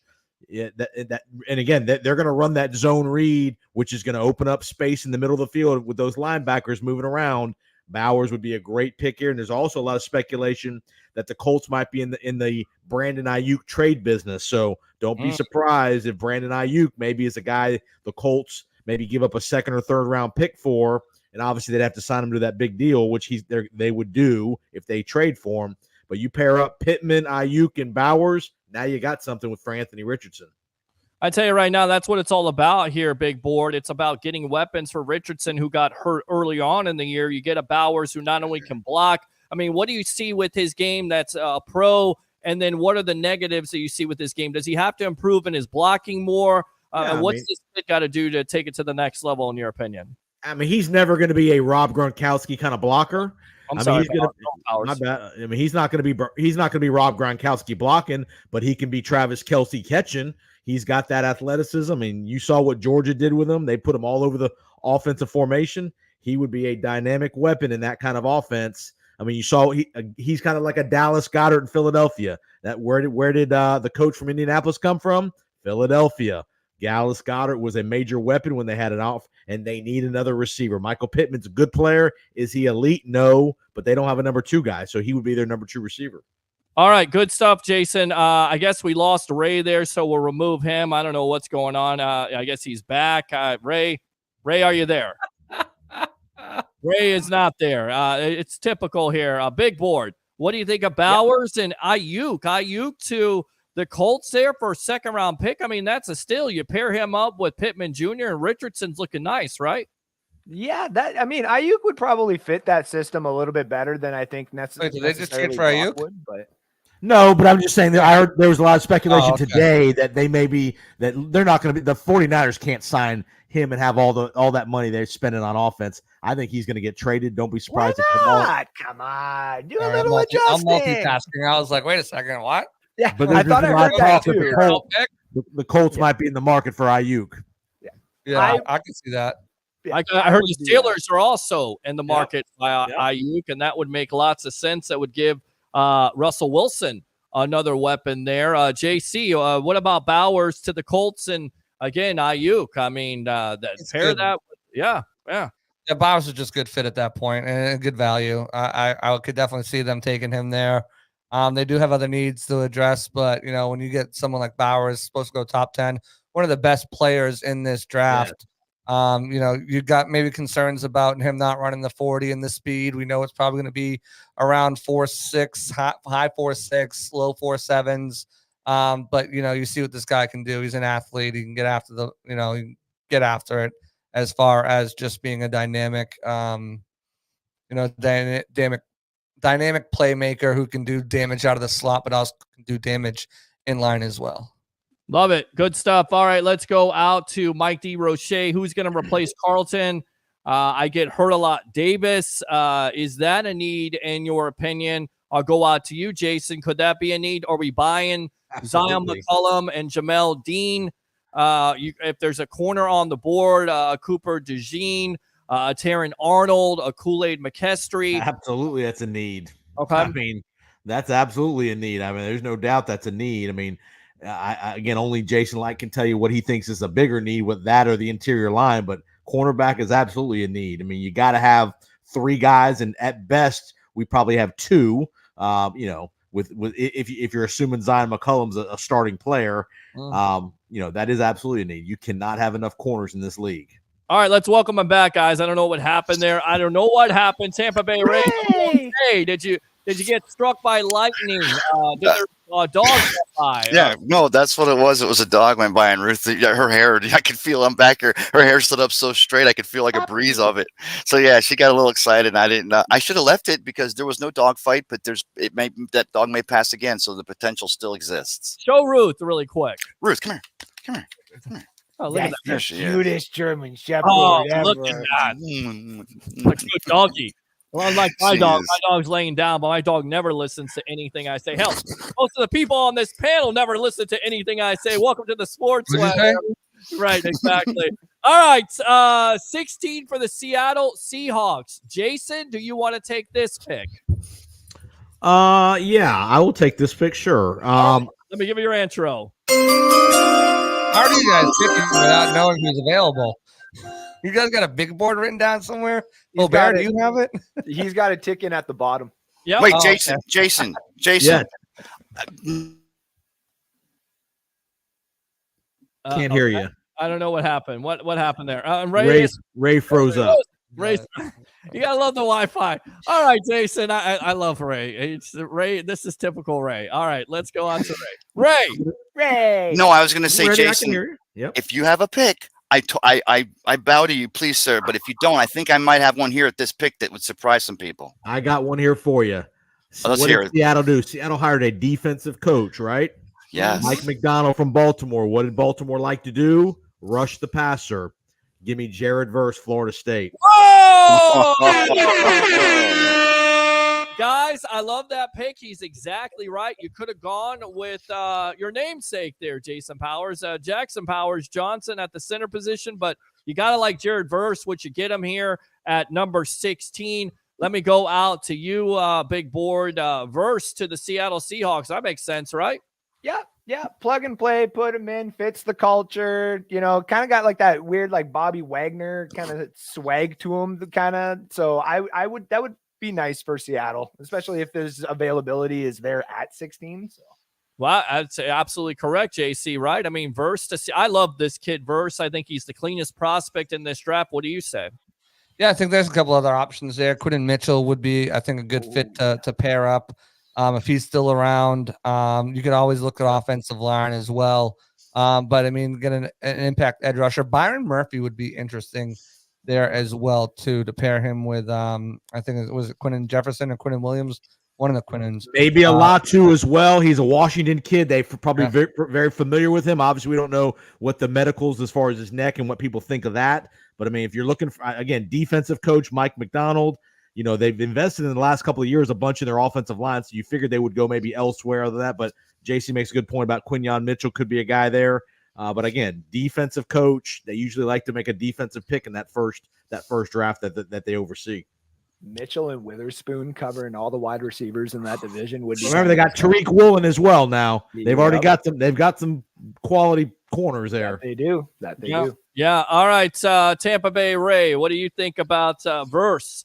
Like I said, Jason, I bow to you because that was a great pick, and that wasn't my pick, and so I'm not going to tell you what my pick was because your pick was so good. But yeah, in that division, get the defensive coach and get the defensive pressure, so you can go after McVay and whatever he's cooking there in Los Angeles, and you can be rushing down and owning that division. And I think it would start from inside out on that defensive line for those Seahawks. I think I like it. I like it a lot. All right, number 17, the Jacksonville Jaguars on the clock. Who wants this pick? I'll take it.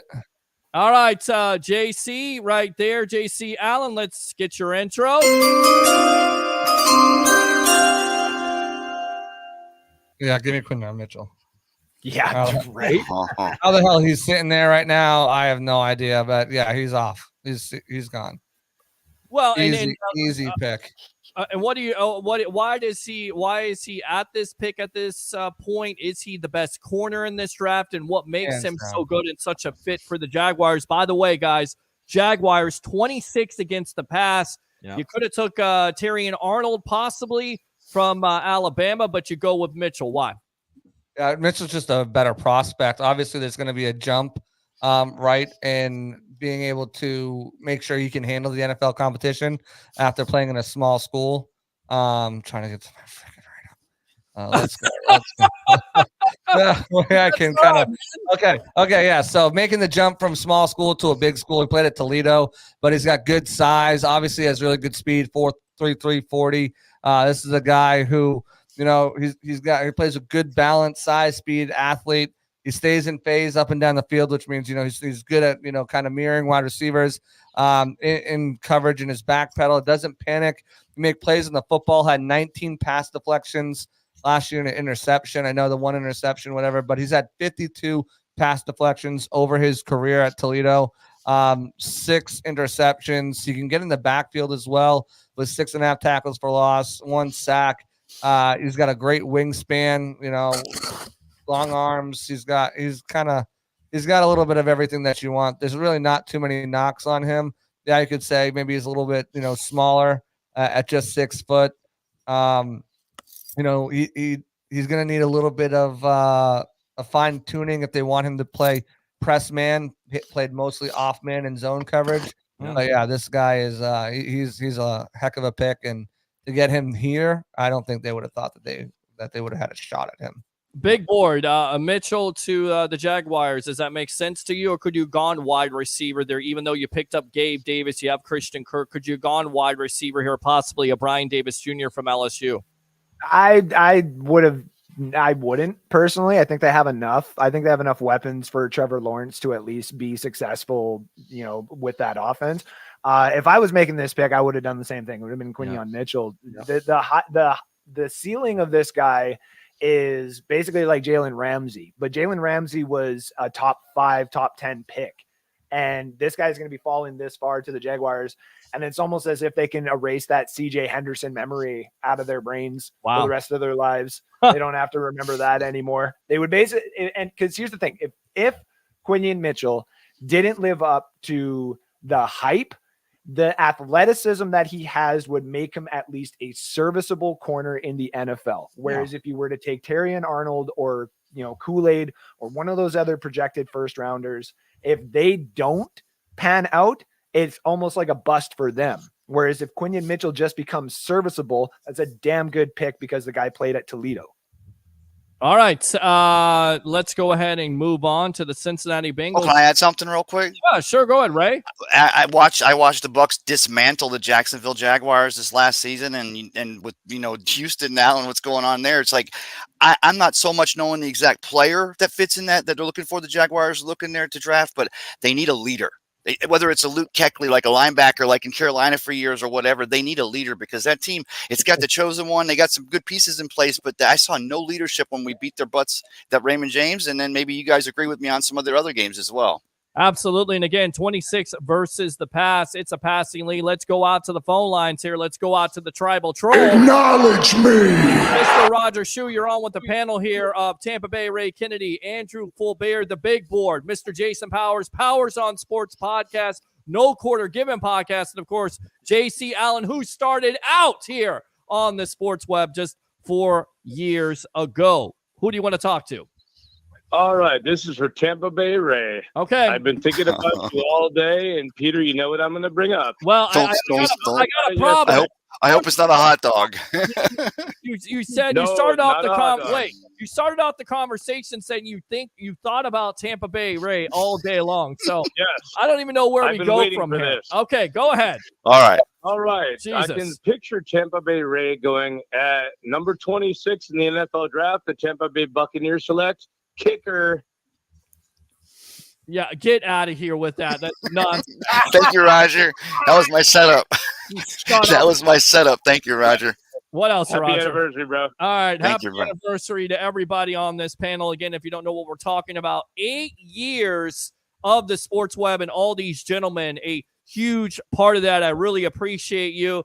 Again, I get emotional about this because you guys have been big parts of it, whether it's Tampa Bay Ray and starting out on the sidewalk at Ferg's, doing shows on Saturday and Sunday for that other platform, whether it's Andrew Fulbear, where we met each other at that platform, where it's Jason Powers, Powers on Sports podcast, coming on the Sports Web, getting callers in here, doing another podcast called The No Quarter Given, meeting you through the great TJ Reeves, whether it's JC Allen, we talk about it, starting off here and what you've done and the progression and the evolution. It's just a beautiful thing, gentlemen. It really is. With that being said, who is on the board? The Cincinnati Bengals at number 8. They need a wide receiver. Well, Tampa Bay Ray, do you want this pick or do you want somebody else to have it? No, take it. I just, I posted about it tonight, and you hear the rumbles with T. Higgins and the other, and it's, it's part of that process. You got Joe Burrow, he's the dog of all dogs, but you give him that huge contract you're supposed to, and then you find there's nothing in the cupboard left to really cover everyone else's, and you're going to lose your pieces. So yeah, they got to put someone to catch. It's like back to that meme with Cincinnati whether it was offensive line and he's getting sacked throwing a football, or a wide receiver and no one to throw to. All right, I'll take this one before because I got to head out anyways. I got to finish tidying up my mock and a few more articles for tomorrow. So, all right, let me give you your intro. yeah, with this pick, the Cincinnati Bengals are going to take the best tackle on the board, J.C. Latham. Love it. Wow. And I love the pick. Ooh, yeah. There is tempting there of, going with Brian is it Brian Thomas? Brian Thomas. Yeah, Brian Thomas Jr. Brian Thomas Jr. there because of the T. Higgins situation, which Ray absolutely mentioned there. But, why, besides the obvious, because of Burrow and his injury history there and getting injured last year, and 275 million reasons why you go with Latham from Alabama, who's quite athletic, 6'6", 360, could be possibly a right tackle. I mean, is that your thought process here, JC? Yeah, I think, right tackle is where he started, but I think some teams see him the ability to play at left tackle or even maybe slide inside to guard.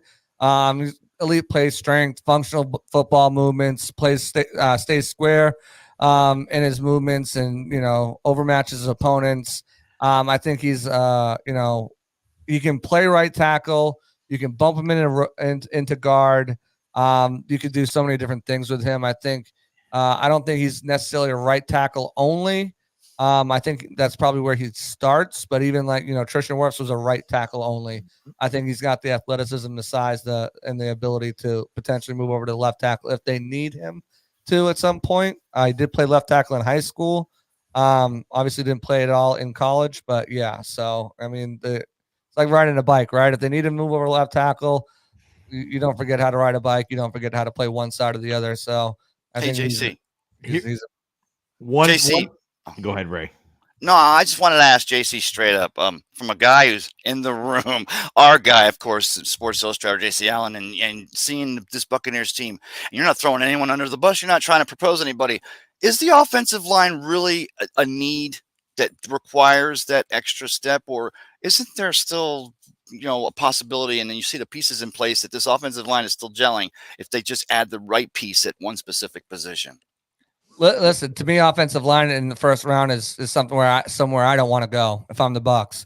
Jason Ladd has shown a propensity of drafting guys in the second, the third round, whether it's Donovan Smith, Ali Marpet, Alex Kappa, Robert Hainsey, love him or hate him, Luke Gedeke, Cody Moak. I mean, the list goes on of guys that more hits than misses in that second and third round level for him for offensive line. This is a very deep draft where you can get a guard, which I think is their biggest need on the offensive line. You can get a guard at number 57, whether it's Christian Haynes or Dominic Puny. You can get a guard at 89, whether that's Christian Mahogany, Mason McCormick, or, a guy like Cooper Beebe. You can get a center in the fourth round in a Tanner Bordolini, or later a developmental guy in a Dylan McMahon or one of these guys, Andrew Monk from Duke, Jacob Monk from Duke. If they move back, Zach Frazier in the second round, I think holds more value than a Jackson Powers Johnson in the first round, because you can accumulate picks, right? You move back early second round, you're picking up a third, you're picking up a fifth. Remember, Jason Light and the Bucs don't have a pick from 125 to 220. He's not sitting there for 95 picks. Hey, JC. I will bet money that he fills that gap. So I think you have better opportunity to grab a guy later in the draft to fill that hole at guard. Now, if they are going to go offensive line, and let's say that Jackson Powers Johnson and Barton the other guy are right there. Barton is my guy simply for the fact that he can play guard and center. So if you wanted to double dip at the position, you could say, okay, we have Barton, or in the third, fourth round. Okay, there's a guard we like here. We can Barton, you're playing center. Oh, there's a center like here. Okay, Barton, you're playing guard. You're going to effectively upgrade two spots at once. A lot of people are like, well, just get a center. Just take Jackson Powers Johnson and move Hainsey to guard. We don't know what Hainsey looks like at guard. Yes. And here's what I'll say too, guys, to JC's point. Also, with the June cuts, they'll be after the draft. There'll be some guys that get cut for salary cap reasons, and usually those are guards and centers. So there'll be somebody on the free agent market that you could be able to bring in, a veteran guy, a plug and play kind of a 1-year solution, kind of and a better just upgrade than a guy like Matt Filer. All right, and there are some guys out there who've already been cut too as centers that are still lingering there. You brought Bredesen in, who can compete at center and guard. Suopita, who can compete at both. For me, I'm looking at guard as the bigger need. I think you can roll with Hainsey and have a reliable guy in Ben Bredesen to back him up. For me, give me guard, but just not in the first round. All right, JC, I know you got to get out of here, so go in and promote yourself here on the Evolution of Sports Talk Television, my friend. Yeah, absolutely, guys. I want to thank you guys for having me on. I mean, again, this is where I got my start right here, is the Sports Web. Thank you for all the support throughout all the years here. You can find all my stuff right there, JC Allen, NFL. Check out all my work there. I just finished up 175 player profiles, not the entire draft, but really just more so for and I'm going to send the link over to Peter so he can drop it in there if you guys want to check it out. He'll drop the safeties, and then if you scroll to the bottom, it's got every single one of them that you can kind of just browse through and look at. But these aren't the entire group. Like I said, I don't have some of these guys on who aren't going to be available when the Bucks pick. These are specifically Bucks picks, guys who could, I think, fit the system. And each one of these, I have my Bucks best fits in round 1 to 2, around 3 to 4, and round 5 to 7. So check those all out. I'll have my mock draft, my final mock draft coming out tomorrow morning. That's why I got to jet, because I got to go work on that. I'll have my kind of big board for my best bets as well. So all my best fits, rather, will all be in one specific spot for you guys to just kind of look back and say, how did I do? How did you do? I will say one thing, and I didn't notice it till earlier on my podcast with Bucks Game Day here. The Cannons just launched that tonight, so go check that out after you're done watching the Sports Web over on Bucks Game Day.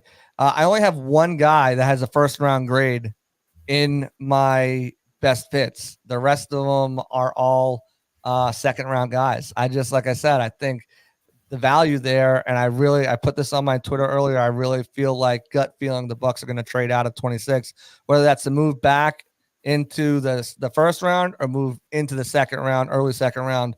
I just think that's where the best value is for the Bucks team. Unless one of these edge rusher falls or a guy like Johnny Newton falls, I feel like that's the best value for the Bucks in this draft. So it's going to be interesting. My final mock won't have any trades, but it will have a caveat trade type deal where I just reiterate, I do think the Bucks trade down from here.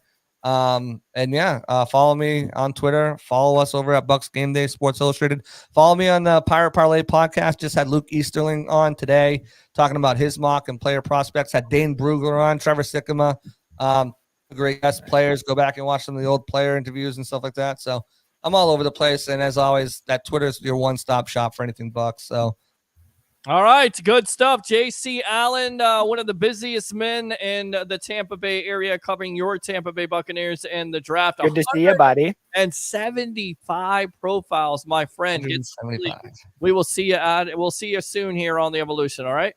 Sounds good. Talk to you later. All right, there we go. We got the three. I guess Ray disappeared into the night there with the battery and the Wi-Fi situation, so we will handle it from here. Open phone lines if you want to get in on some of these picks. If you want to make a pick, if you get it right, I'll buy you lunch. I'm not kidding. 727-255-0391. It's 727-255-0391. The Rams are on the clock. Who wants this one? Mr. Full Bear himself, the big board. All right, here's your intro.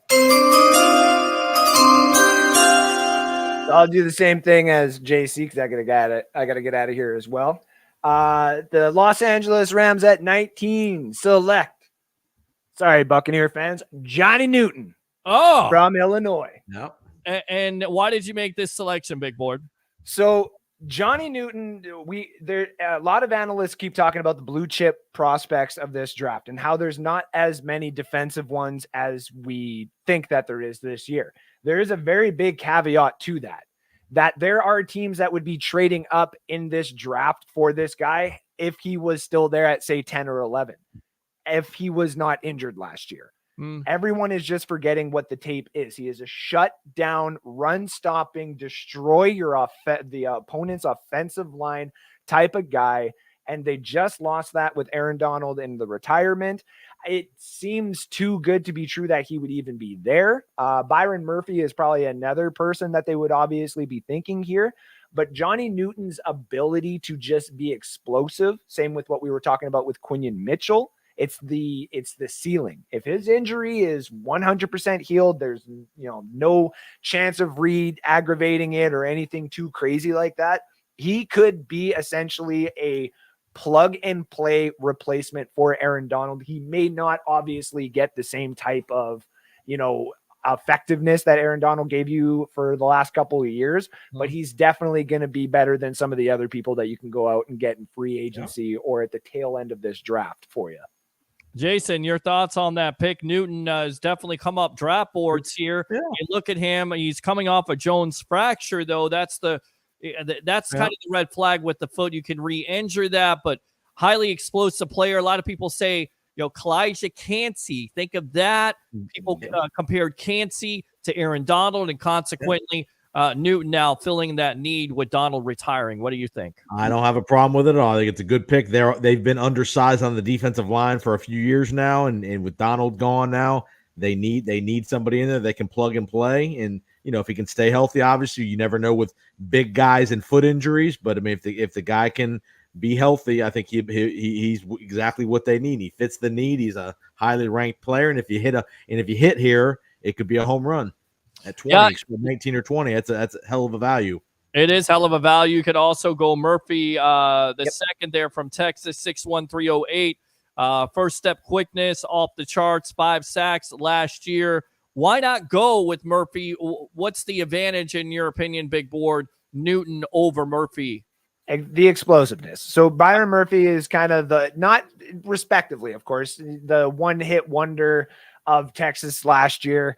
I think he should have stayed a little bit, because then he could probably have given himself a little bit more of a draft stock, and especially a quite depleted draft, which is starting to look like for next year. But I just think the Rams, being in LA, they just lost their defensive tackle. Johnny Newton kind of talks in a weird way, a mixture of Vince Wilfork and Warren Sapp, where Warren Sapp was very in your face and get the hell out of mine. But Vince also had that very cuddly and funny and, let's everyone in the locker room kind of thing. And that's what I think the Rams want to keep around them as well. And Johnny Newton would bring that. All right, good stuff, Big Board. I want to read this comment because this definitely means a lot to me. I can't forget Sean, the Sports Don, of course, one of the founding fathers of this show, and most importantly, Rich from Clearwater. My father, and Roger Shue says, I love you, JC, Ray, Greek, Leo, all the webheads. Absolutely. Full Bear, go ahead and promote yourself here. The Big Board right up there in Canada. Promote yourself here on The Evolution, my friend. All my big boards, all my whiteboards. I'm going to be on live tomorrow on North Sports Dynasty for the pre-draft show, just to kind of give a update on some of the stuff that's going on, a thing to look at for next season. Then I'll probably pop on with the NFL edition guys for a little bit. And then tomorrow I'm going to be covering rounds 2 and 3, doing a little bit more of a fantasy football dynasty show on that. Because that's where your running backs and such will probably start falling off the board. And just to kind of clear up some of the stuff that's going on around the draft, some of the rumors, some of the trades, and all that other kind of fun stuff. You can find me in North Sports Dynasty anywhere that you see the logo. I'm live every Friday night. Off season a little bit different. I'm working on a new show, obviously the Nostalgia Show, where it's all TV, movies, and everything like that from, the 80s, 90s, and early 2000s, and basically just a nice, talk of all the stuff that we, grew up listening to and watching, and how it basically created all of us and what we are today. And so, just keep an eye out for all the different shows that we got going on. Happy anniversary to you. And thank you for the shout out earlier. And much love to you. And we'll see you and the rest of the guys later. All right, good stuff. Andrew Full Bear, the Big Board up in the great north there in Canada.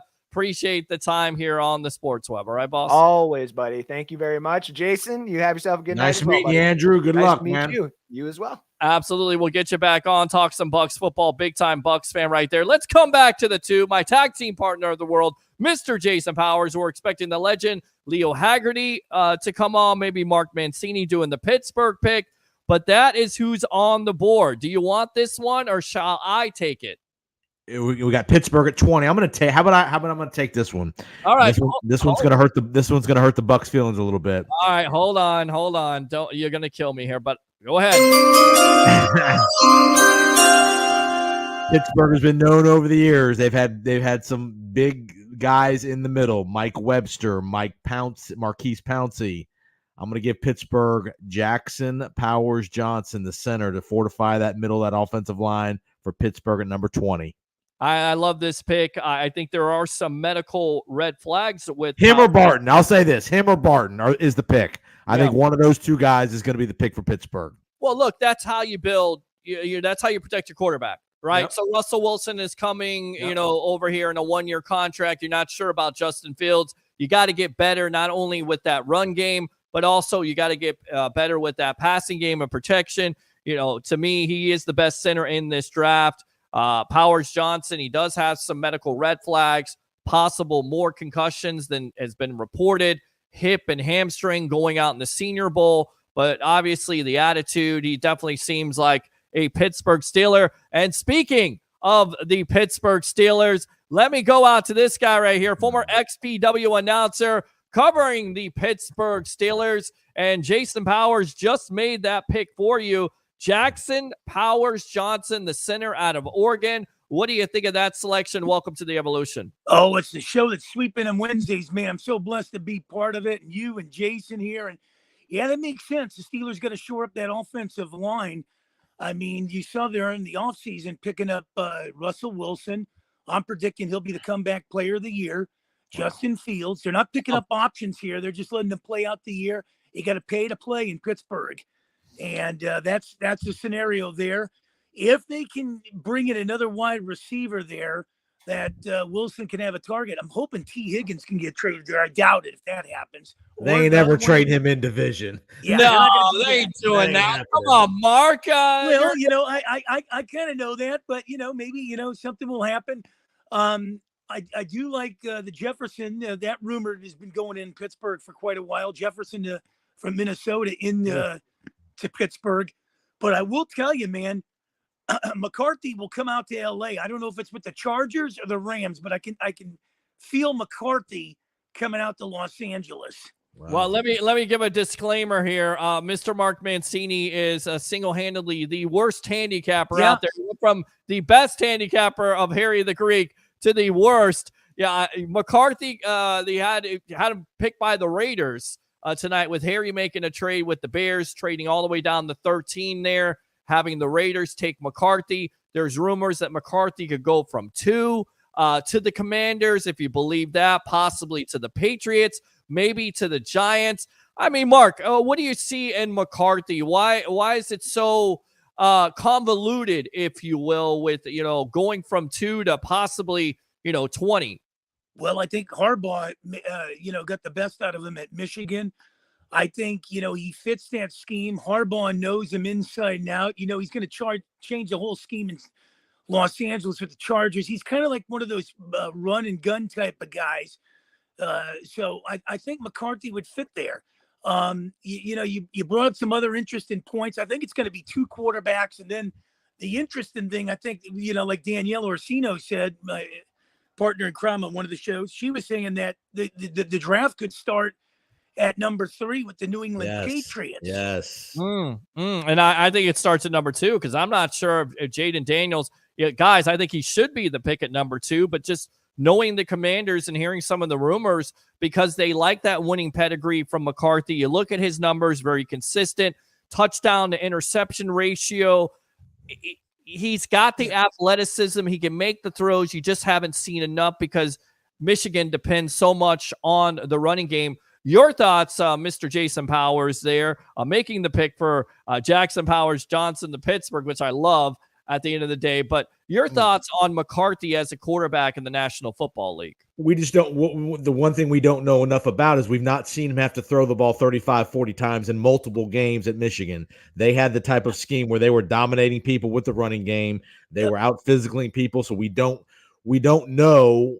We think he can do it. He's got the traits to do it, and he's shown some flashes, but can he throw the ball 35, 40 times? A couple of advantages he has. He's only 20 years old, so he's going to have time. There's not a massive I mean, he's a pretty smart kid from all indications. I don't think he's going to Washington. I think like Mark said, that the intrigue starts at number 3 with New England. Do they take him, or do they trade out and let somebody else come take him? I think Minnesota would be a good spot for him with O'Connell there. He does have mobility. He's sneaky athletic. He's much more athletic than people think. He can run. This guy can run. He is. He can run. He can throw the ball. He's got the part. And say what you want. Harbaugh has been saying it for 2-3 months now. He thinks this guy's going to be a big time NFL player. So I mean, again, I know part of it's him hyping up his own guy, but usually Harbaugh has been right. Remember Colin Kaepernick? Nobody ever heard of him. Who picked him? Jim Harbaugh. Yeah. Yeah, Jim Harbaugh, you're exactly right. Go ahead, Mark. And the other thing, the interesting thing here is, see, we've watched football guys over the years. We've seen the Marinos, we've seen the Elways carry the clipboard for a year, learn the whole system. It's been a Russian gun type of thing, 15-minute car chases in Chicago and the Jets. They draft quarterbacks, they throw them in after 3 games, they tank the season, and they're ready for drafting another quarterback. Only Green Bay has followed the pedigree of, the 70s where you hold the clipboard with Love, and that's the thing. The other big thing here is, and by the way, real quick, the other team that did that, and it's turned into a home run of all home runs, Patrick Mahomes. He sat for a year. Here's another one. And not only that, and I've always said this with, in your neck of the woods, Peter, you need that big mobile quarterback. And I've always liked Trevor Lawrence, 6'4", 2-something, oversee the defenses. That's where Daniels can fit in Washington. The attitude might have to change a little. He got a little irked at bringing 2 other guys in there on his meeting. And then the other thing, as much as I like Caleb Williams, I'm wondering if he's gone Hollywood too much. He's got an entourage. Will that be enough to offset, everything in Chicago? Because Chicago needs somebody to step up in that city. They haven't seen that since Jim McMahon.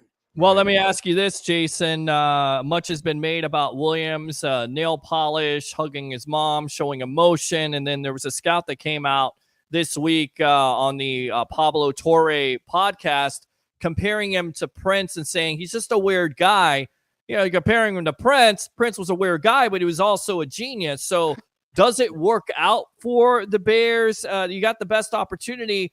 Is this guy a bust? Do you think he has success right away? Because he's going to have to hit the ground running, especially with this Bears team and what Ryan Poles has done to put the weapons around him, right? There's no chance they don't draft Caleb Williams because remember, they passed on Deshaun Watson. They passed on Patrick Mahomes. They're taking this guy, even if he's not John Elway.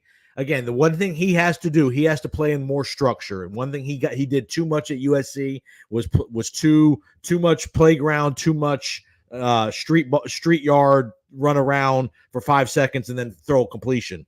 In the NFL, you got to drop back 3 or 5 steps, hit the layups, hit the 8-yard slants. There's going to be times in the game that he's going to be able to use his athleticism to make plays, and that's going to be great. But he's got to play within some structure. You can't play wild and crazy the entire game, or you'll get killed and you'll just lose the respect of the teammates. You got to play within the scheme. I think he'll be a good player. Again, we have to give it 3 years till we can tell any of these guys if they're going to be good or not. 2 to 3 years is typically the time frame, if you're being fair and objective, that you can make a true evaluation of these guys. But he's going to have weapons that other guys aren't going to have. He's going to have a good running back. He's going to have DJ Moore, good tight end. They've surrounded him with good weapons to come out of the gate to be productive. How many quarterbacks, Mark? Actually, I'll go back to Jason really quick. Does any of the off-the-field stuff concern you about Williams, and should it be a concern to the Bears and other scouts? I mean, again, is every guy going to be buttoned up to the T and have no issue? Every guy has something. Again, I think once he gets into Chicago, once he gets under contract, and once he becomes a professional, some of that stuff will go away. I think some of that stuff is him living in Los Angeles for the last couple of years, being young, being the first NIL superstar that we've all kind of grown up with. So I think that'll settle down once he gets into an organization. Chicago is a blue collar kind of town. He'll figure it out. I think you'll see much of that stuff go away. Mark, have any concerns about the off the field stuff? And do you think he has success right away with the Bears? Because they around him, they put the weapons around him. Keenan Allen, DJ Moore, DeAndre Swift, Cole Kmet.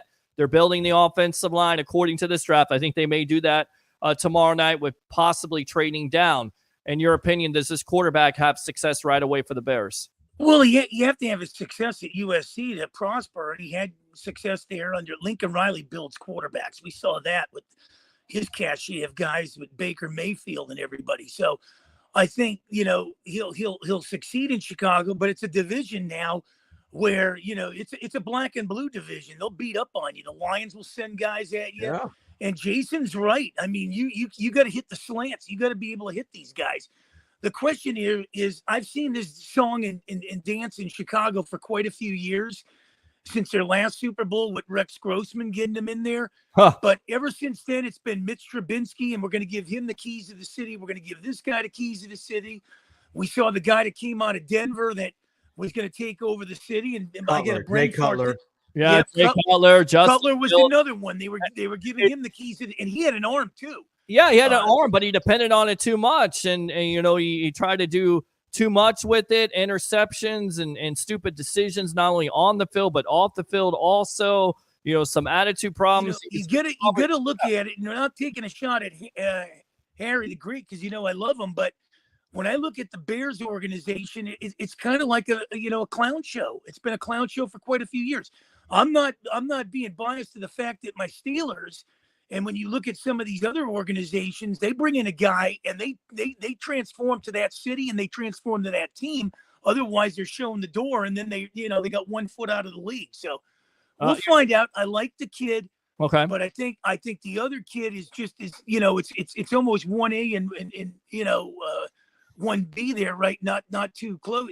Is Jason Daniels, because he's an SEC guy, and those SEC guys, they get into the pros. They can transfer. Now, Mac Jones has slipped a little, but maybe he wanted a little too much in New England. Who knows? Let me talk to you. We're on with Mark Mancini, former XPW announcer, covers the Pittsburgh Steelers. We got Powers on Sports Podcast. Mr. Jason Powers, my tag team partner of the world. I'm your host, Peter Blake, on the Sports Web, the mock draft edition for the fans and also celebrities here of the show. Happy 8-year anniversary to the Evolution. Mark, you're a major part of that. Also, what's the sense in Pittsburgh? Are they good with Russell Wilson being the starting quarterback, or do you think you're going to see Justin Fields? Because I continue to tease Harry about this, and that, if Fields gets some starting time and starts more than Russell Wilson, I think it's like 50 or 60% of the snaps, then that 6th-round pick turns into a 4th. And I just don't see the Steelers doing that. I think they're going to go with Russell Wilson. What's the sense there in Pittsburgh? Well, I think they pushed all their chips to the center of the table. I think when you look at Russell Wilson, I'm calling him the comeback player of the year. When I looked at the Denver Broncos organization, too many distractions, too many coaches coming in and out, just couldn't fit in the city. And let's face it, guys, Denver hasn't been relevant since Manning. I mean, look at the quarterbacks that have gone through there. Right. And when you look at it, it was a structured franchise when you had Elway and Morton and Reeves there and everybody, and Carl Mecklenburg and everybody, but it fell off the cliff. So I think in Pittsburgh, you can concentrate on football there. There's no outside distractions. You're not running to the Rocky Mountains every other day. I think when you look at Justin Fields in Chicago, here's another guy that he can concentrate on football. They've made it simple for him as well.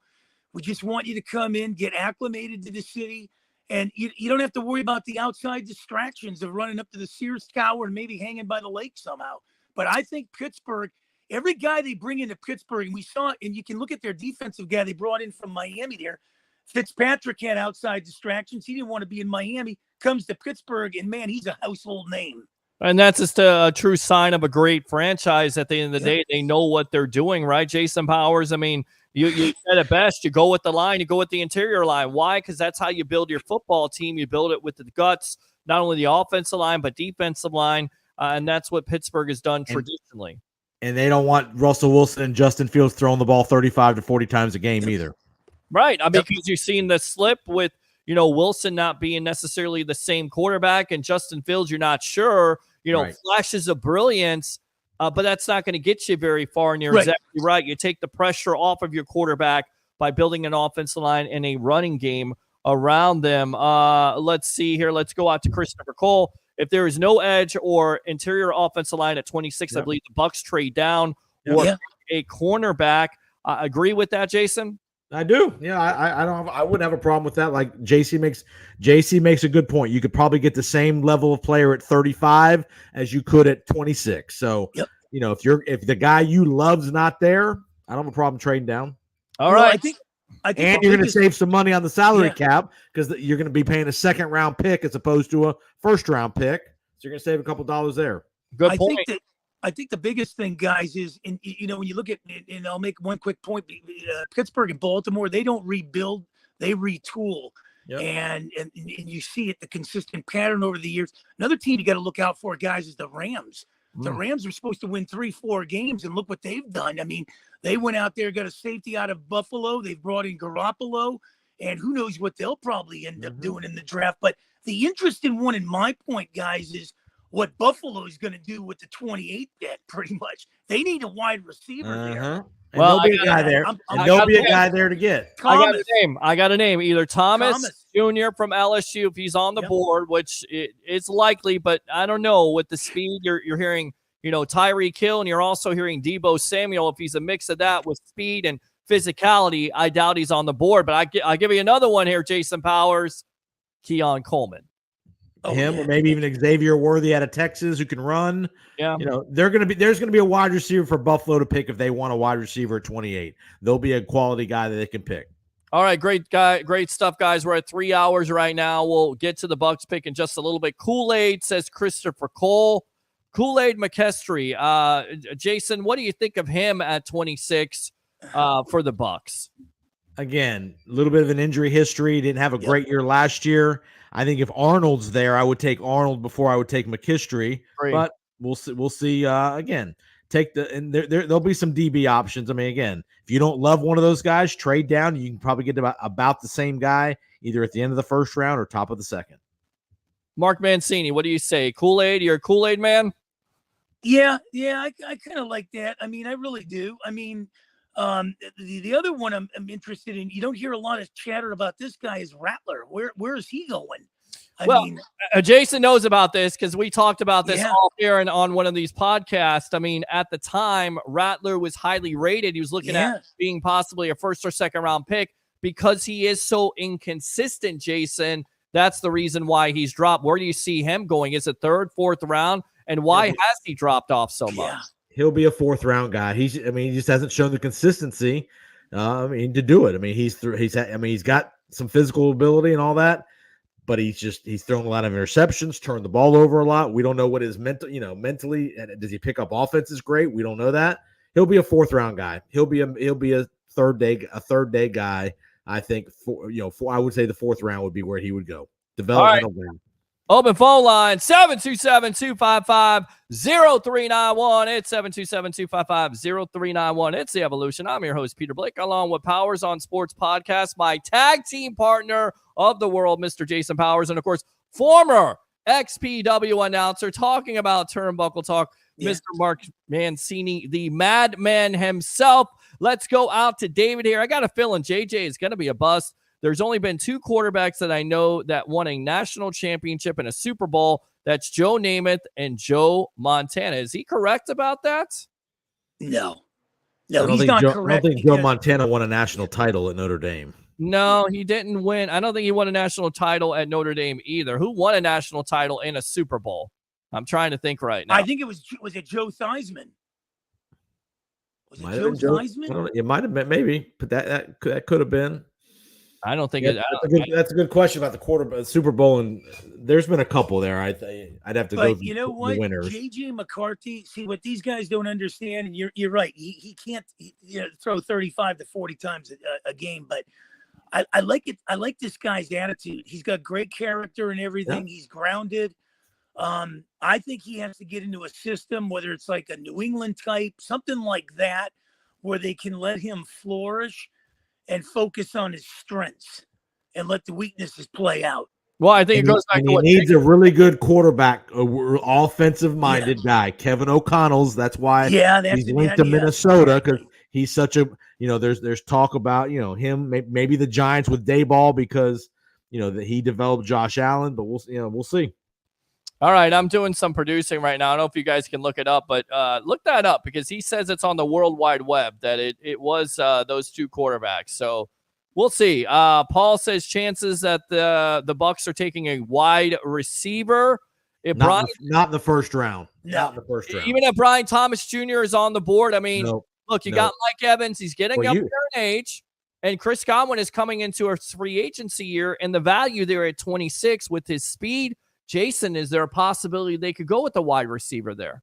Nah, I don't think so. Because I think you could, if you really want a wide receiver, you could trade down to the top of the second and take Keon Coleman, probably. Well, I'll tell you one thing: the Falcons are so loaded; they don't need wide receivers. Well, that that's team the thing. is going to be dangerous, man. Keep your eyes on the Falcons.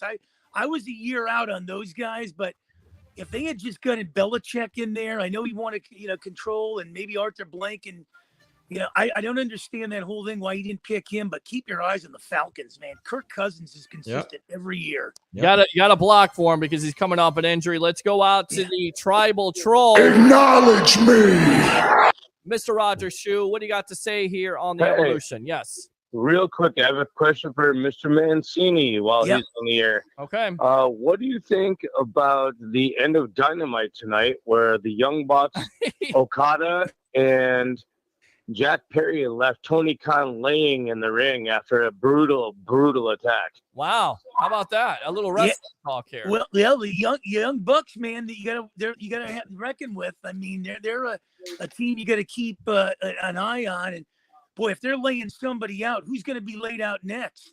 I think they're a bunch of schmucks. I think they're terrible for the wrestling business. It's a terrible shame that they ruined what they had there with CM Punk. They're absolutely the reason why that happened. Jack Perry, and I don't care if he's Luke Perry. He might as well be Luke Perry. That's his dad. Luke Perry is more entertaining, and he's dead right now than his son, Jack Perry. I'm sorry. He does nothing at all for the wrestling business. He sells nothing, no merchandise at all. To me, he's completely useless. And the Bucks, they're a bunch of punks. They are. I'm sorry. Peter, they're your AEW World Tag Team Champions. They're the greatest tag team on the planet. They're the great tag team in AEW. And WWE, they're a bunch of little punks. That's all they are. In politics there. Who in WWE can compete with the Young Bucks? Anybody can beat the Young Bucks. The New Day can beat the Young Bucks. Hey, listen, we're not talking wrestling on this show right now. I just want to bring that up to Mr. Mark Mancini and get his opinion real quick. All right, sorry, man. I appreciate the call. Thank you, brother. As always. All right, there you go. Get my all my anger up here. Let's see. Okay. I know you've got to go, Jason. I know you got to go, Mark. Mark, are you good right now? Yeah. Okay. All right. Well, Jason, you got a couple more minutes here. Let's get through some picks. All right. Let's get to the picks. So we'll come back to the comments in just a moment. The Miami Dolphins are on the clock. Jason, do you want to take this pick? Sure. I'll take the pick. All right. Here we go.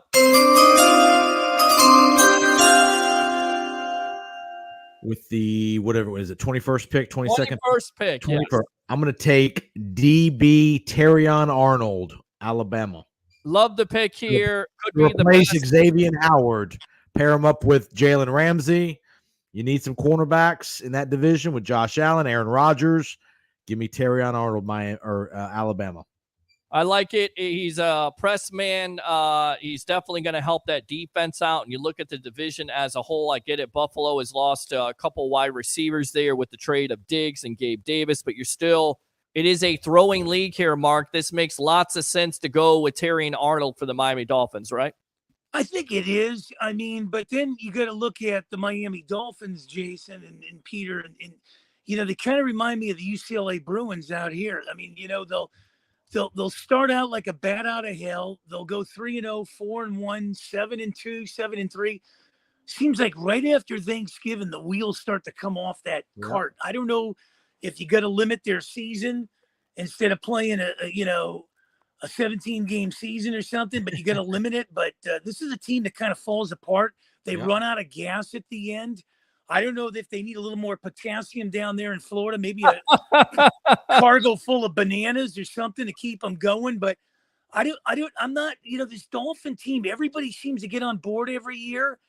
And every time around Thanksgiving, they slip into the playoffs or something. And, it's crickets after that. I don't know, guys. Well, they're a finesse team. They're a finesse team, Jason and Mark, and they've shown that. And, their offensive line isn't great. They don't protect their quarterback. You could have gone Graham Barton here.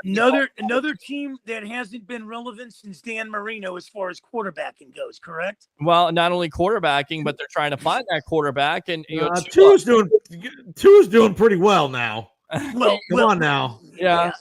Tua's doing okay. I'm going back to when if we had Tua in Tampa, we'd be loving life. But I was too.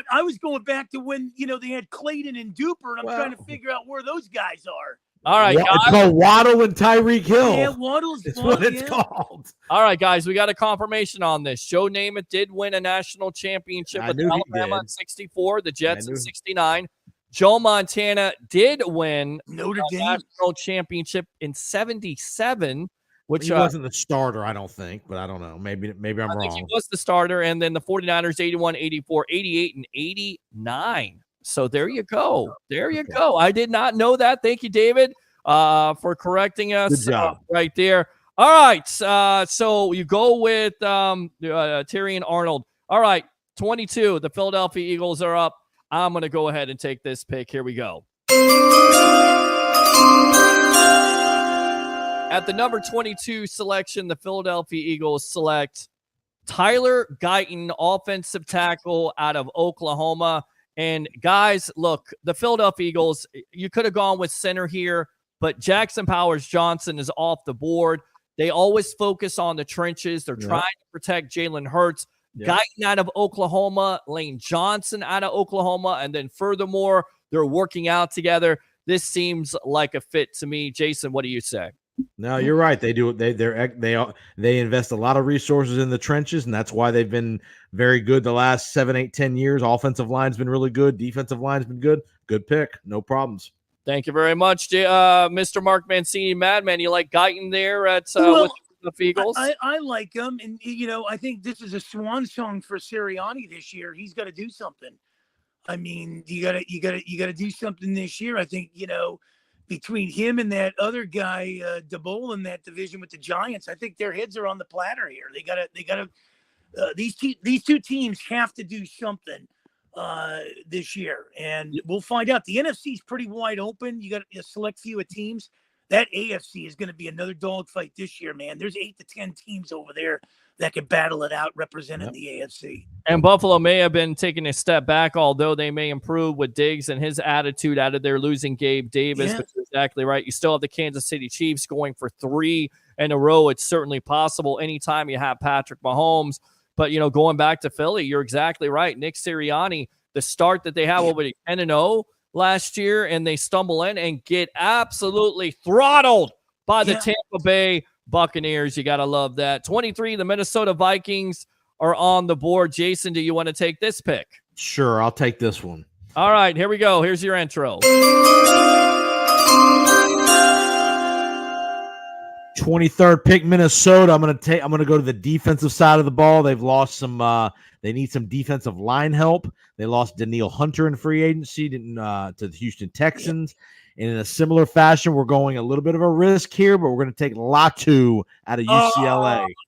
You son of a gun. I should have taken this pick because I wanted this for Tampa Bay. You're exactly right. This is I could have gone with Murphy here, the defensive tackle out of Texas. I would have gone with that. But you're absolutely make a lot of sense here, Jason. 23.5 sacks the last 2 years. Of course, the big-time concern here is the fact that he got the Peyton Manning surgery with his neck. He was out of football for 2.5 years. What did he do to get back? Become a rugby player. So it definitely makes sense with the loss of Hunter here, right, Mark? No, it definitely does. And he's a good – that would be a heck of a steal right there in Minnesota. They did definitely – I mean, what happened to the days of the purple people eaters on that defense where they just come at you?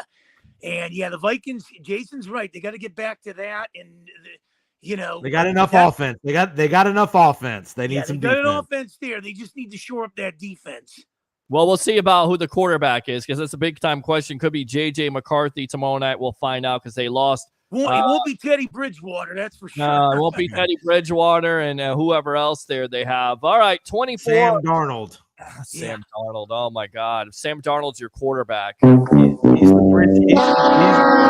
It'll be McCarthy if McCarthy's there, but if not, it'll probably be Sam Darnold to start the year. They had Penix Jr. come off the board tonight. So Penix Jr. Oh, is that who Minnesota took earlier? Well, then he'll be the starter. Yes. Yeah, Penix Jr. went to the Minnesota Vikings. That would definitely work. Be the starter. All right. So how about those Cowboys? They're on the board at 24. Jason, you want to take this? Mark, you want to take this pick? Let Mark take it. Go ahead, Mark. I'll take this pick and I'll throw one out there. I think.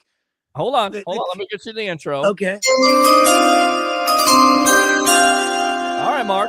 With the 24th pick, the Cowboys, I think what's happening in Dallas is delusions of grandeur with Jerry Jones there. He doesn't know what's up. They don't know what they have. I think a sensible pick here, and I know a lot of people, and we brought it up earlier. I think Spencer Rattler would be a good pickup in this situation because, we don't know what the situation is with Dak Prescott down the line, what the whole is, charges are going to be on that one. We don't know, I think the Cowboys, I don't know. I like Rattler in Dallas. If you take Rattler here, I'm going to say this. Hey, listen, if they take a quarterback, if Jerry Jones and the brain trust there for the Dallas Cowboys take a quarterback in the first round, it's Spencer Rattler. Nah, I'm not good with that. I'm going to substitute here, Mark, for you. I'm going to go with Amarius Mims out of Georgia. They lost Tyron Smith. Tyron Smith, on the left tackle spot. This kid is very athletic. It's a question: can he play left tackle? Can he play right tackle? It's a good problem to have. You need to protect your investment in Dak Prescott. I get it. He's not a $60 million quarterback, although he may get that contract. I am not drafting Spencer Rattler. Jason. Well, how long can you stick with Dak Prescott to get you to the promised land as well? Well, Jason, listen, they got Trey Lance in the background, so if Dak starts to mess at least one more year, they're going to stick around with Dak. At least, Jason. Spencer offensive line. They need help in the trenches. Maybe to me, that's where they need to go is offensive line. Yeah, I cannot. Let's see. Spencer Rattler in the third round, Mark. I'm serious. I'm serious. Somebody watching that. No, I'm being serious. If you want to take a guy like him in the third round, I'd have no problem with that. All right. MH says Mims is too tall. He's too tall. Is that a problem at this point for being left or right? Is he Ed Too Tall Jones? By the way, Ed Too Tall Jones, was he too tall? I'm just saying. It worked out pretty good for him. All right, let's go to the Green Bay Packers. Wow. Green Bay sucks. Jason, you want to take this pick? Sure. All right, here we go. 25th pick, Green Bay Packers. We're going to give Green Bay it depends. Again, I'd have to look and see who may. I'm going to say either Graham Barton, the center out of Duke, or I'm going to go DB. McKinstry. And I like the picks, both of them. You One of those two. I would go. Well, make your selection, General Manager. Who do you want? You want Barton, who's on the board, or Kool-Aid? Who do you like? Are you a Kool-Aid guy or Graham Barton? Give me for safety and conservative. Give me Barton at center guard. I like it. I like it a lot. A very athletic player, very versatile. That's why the Bucs were mentioned at 26. Barton, offensive lineman for the Green Bay Packers. You got to protect your investment in Jordan Love. No, that makes sense, right? Yeah. Okay. And I could see Green Bay trading out here. I could definitely see a trade out here if somebody at the bottom of the first wanted to move up, somebody they like to, maybe if somebody behind, maybe a team like Buffalo might want to trade up here to get a wide receiver. Somebody like that. I could see somebody trading into this spot and Green Bay trading out. All right. 26 is coming up. I'm going to take this pick. You do it, Peter Blake. Yeah. All right. Here we go.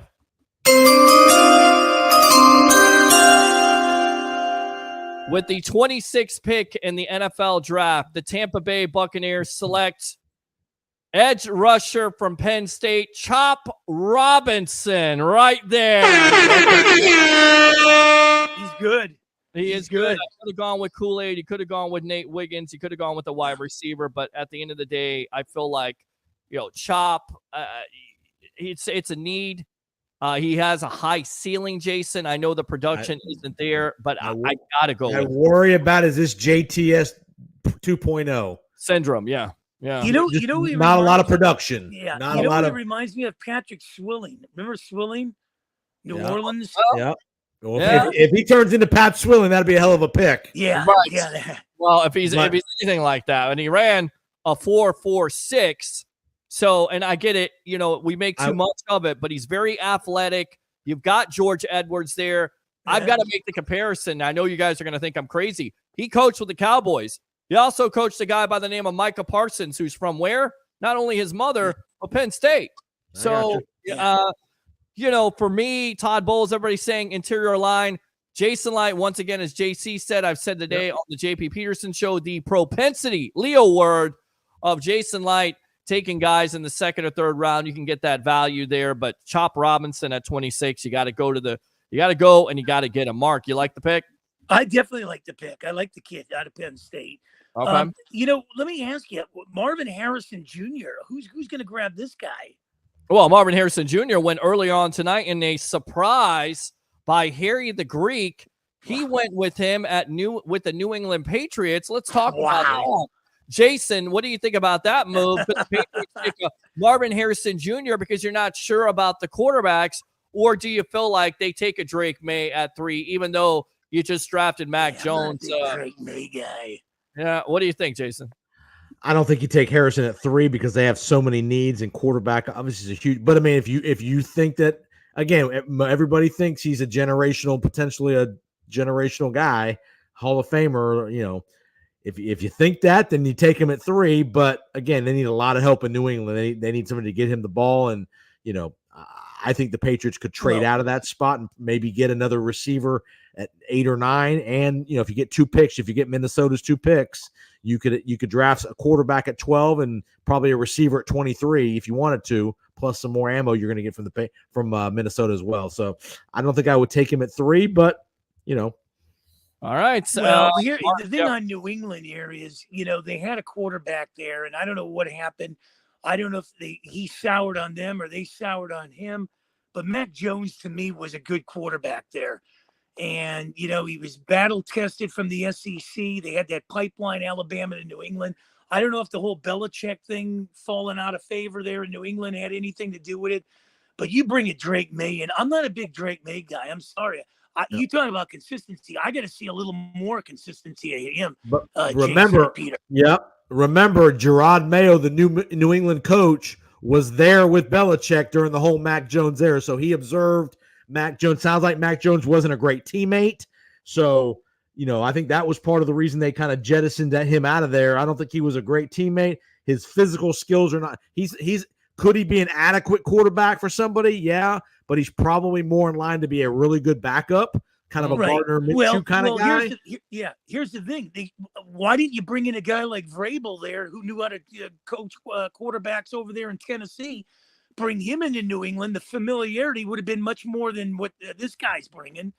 Well, I think Mayo's also been a part of that Belichick staff, and he was a player there for 8 or 10 years too. He played there, so he knows that culture inside and out, in that organization inside and out. Going back to Mark's point, because he makes an astute one here, 3,600 yards, 24 touchdowns, and 9 interceptions, but he was down from the year before. May had 38 touchdowns and 7 interceptions. So what happened? You're not throwing the ball as much. You don't have your weapons. That that could be somewhat of a red flag, but I still think May is one of the top quarterbacks. But listen, Harry made a great point. The Bucs kind of did it themselves. They drafted a Mike Evans, and then eventually they got themselves a quarterback. So if you feel like you don't have a quarterback in this draft and you want to go with the veteran presence like the Bucs did with McCown, which they're going to go with Brissett, I believe Brissett's there. You go with him, and then you draft a quarterback next year if you feel like this quarterback class isn't, or you go in the later rounds and do that. Well, case in point, too, when Baker Mayfield was in Carolina, he kind of fell off a cliff. He resurrected himself in Los Angeles, and then he goes to Tampa Bay, and look what he does there. So I think it's the mindset. I think it was something to do with the city or the team or maybe the personnel there. Case in point with Baker Mayfield, compare him with Carolina, and then he goes to Tampa, and he's a totally different guy. Yeah. If New England decides to trade out to a team like Minnesota and get their two number ones, 11 and 23, I could see the Patriots at 11 taking Michael Penix too. I agree, and I think Penix Jr. for any He could play right now. Yes. You could plug in and play. You still could get a wide receiver at 23. You still have Jacoby Brissett. So Brissett needed to start the year and play the first couple of games before Penix got up to speed. You could do that. He He's could an probably get a African-American. I think Thomas at 23. Yep. Again, African-American coach, two African-American quarterbacks. I think that would be a good mix culturally as well. I think that if the Patriots trade out with a team like Minnesota or even a team like the Raiders potentially, I think you could see Michael Penix in New England as well. Love it. Good stuff, guys. Thanks a lot for coming on. Mark, go ahead and promote yourself, and we'll get you out of here on that. Pittsburgh Pirate podcast on Mondays and Fridays with Tarek Brock, their first base coach. So blessed to do that one. XM 203, Sirius 217 on Fridays. The WWDB out of Philadelphia now with Danielle Orsino joining the crew. Other than that, man, I'm so blessed to be a part of this with you guys on Wednesdays. And I love both you guys, Jason and you, Peter. God bless. I'll see you definitely next Wednesday. Absolutely. See you next Wednesday, and thanks a lot for being a part of the Sports Web. Of course, the 8-year anniversary, a big part of it. The madman himself, former XPW announcer, of course, Turnbuckle Talk. We'll do that next Wednesday. Appreciate the time, okay? Anytime. Have a blessed week, guys. I love you.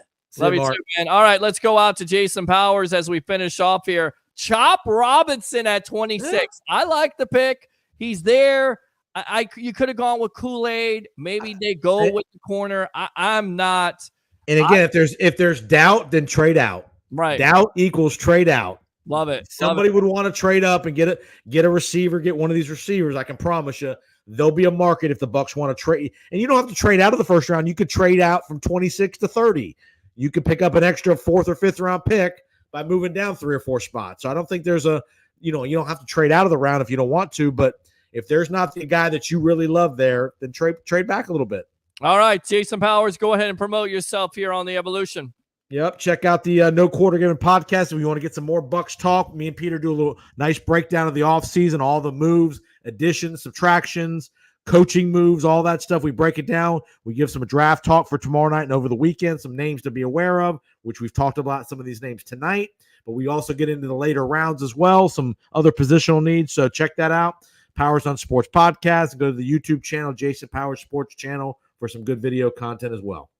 All right, my friend. Thanks a lot for your time here on the Evolution of Sports Talk Television. All right, boss? You got it, brother. See you, bub. All right, see ya. And we will be back tomorrow night. Thanks a lot to all the guests. Harry the Greek, J.C. Allen, Andrew Fulbear, the Big Board, Tampa Bay Ray Kennedy, Jason Powers, Mark Mancini.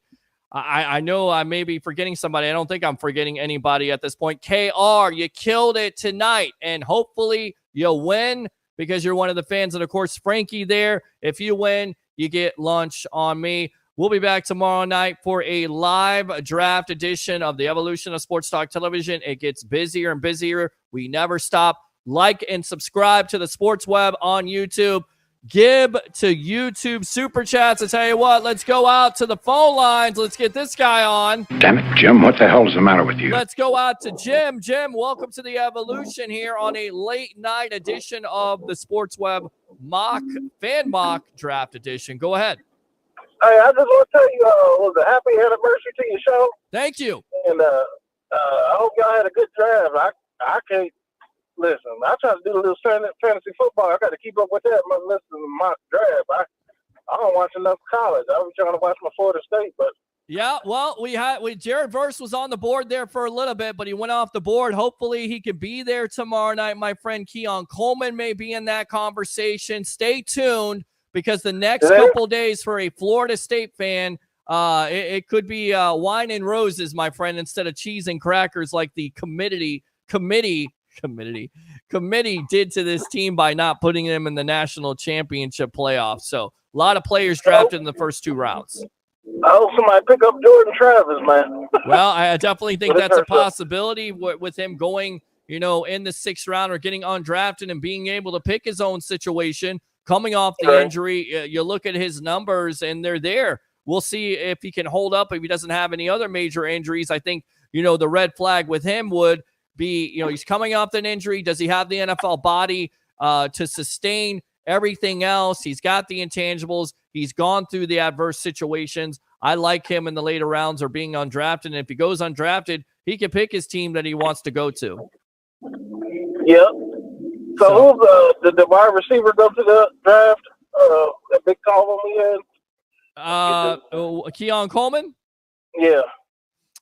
Yeah. I mean, that's certainly a possibility, and he could be there at 26. If he's there at 26, damn it, Jim, do you take him? Do you run to the podium? Do you trade down? Because if he gets past 26 there, he's definitely, in my opinion, going to the Buffalo Bills. What do you do with Keon Coleman? If the Bucs are on the board, he's on the board, do you go with them? Yeah, I guess it depends if we need him.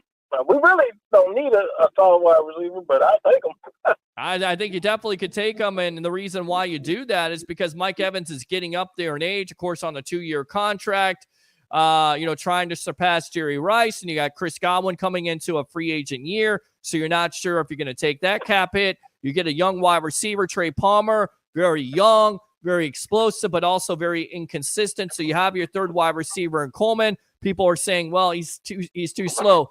Turn on the tape. Men lie, women lie, but tape doesn't lie. And the tape definitely doesn't lie when it comes to Coleman at Florida State. Yeah, he was catching them out the air like kind of remind me of the young Mike Evans. He was doing a little bit. Yeah, absolutely. All right, anything else there, Jim? You got to tune in tomorrow night because we're going to have the live draft reaction, and no matter how late it is, you know me, I'm a crazy freak. I'll stay up all night long until the Bucs pick, and if the Bucs don't pick, they trade down. We'll be back here on Friday night. We'll probably be back here on Friday night anyway, because I love going live when it comes to the draft, and I just want to say you're one of the main callers that helps this show grow, my friend, and you're definitely a part of the reason why we've been on for 8 years and have a 200,000 to 500,000 reach on Facebook. Damn it, Jim. Damn it, Jim. What the hell's the matter with you? Yeah. Yes. I'll definitely check in with you tomorrow. All right, man. Appreciate you as always. Thanks a lot for the support. And we'll see if we can keep this show on another 8 years. All right? All right. Yeah. Take it easy. All right, man. Good stuff there. All right. So like and subscribe to the Sports Web. I want to read this comment for the night. This ends it off for me. Love you, Peter Blake. Knee, baby, baby. Love it. Love you too, baby. And I love the fact of all the support tonight, all the phone callers, all the guests. That's what we do here on the Evolution of Sports Talk Television. Is it a TV show? Is it a radio show? It's both. 8 years strong, going strong here. Salute to Sean, the Sports Don. Salute to Rich from Clearwater, everybody that's been a part of this show. Thank you very much for making it possible. Like and subscribe to the Sports Web on YouTube. Friend me at Peter H. Blake. Facebook stars are open and do 3 things. You know them, you love them, you got to have them. We'll be back tomorrow night at 8 o'clock. Ready? Bring your passion, bring your excitement. Just don't bring any nonsense. I'm your host, Peter Blake, your Rolex reporter. What time is it? It's my time. And for fans of the Sports Web and the Tampa Bay sports fan, happy 8-year anniversary and happy birthday to the Tampa Bay Buccaneers. We'll see you tomorrow night on the Evolution of Sports Talk Television. Have a good night.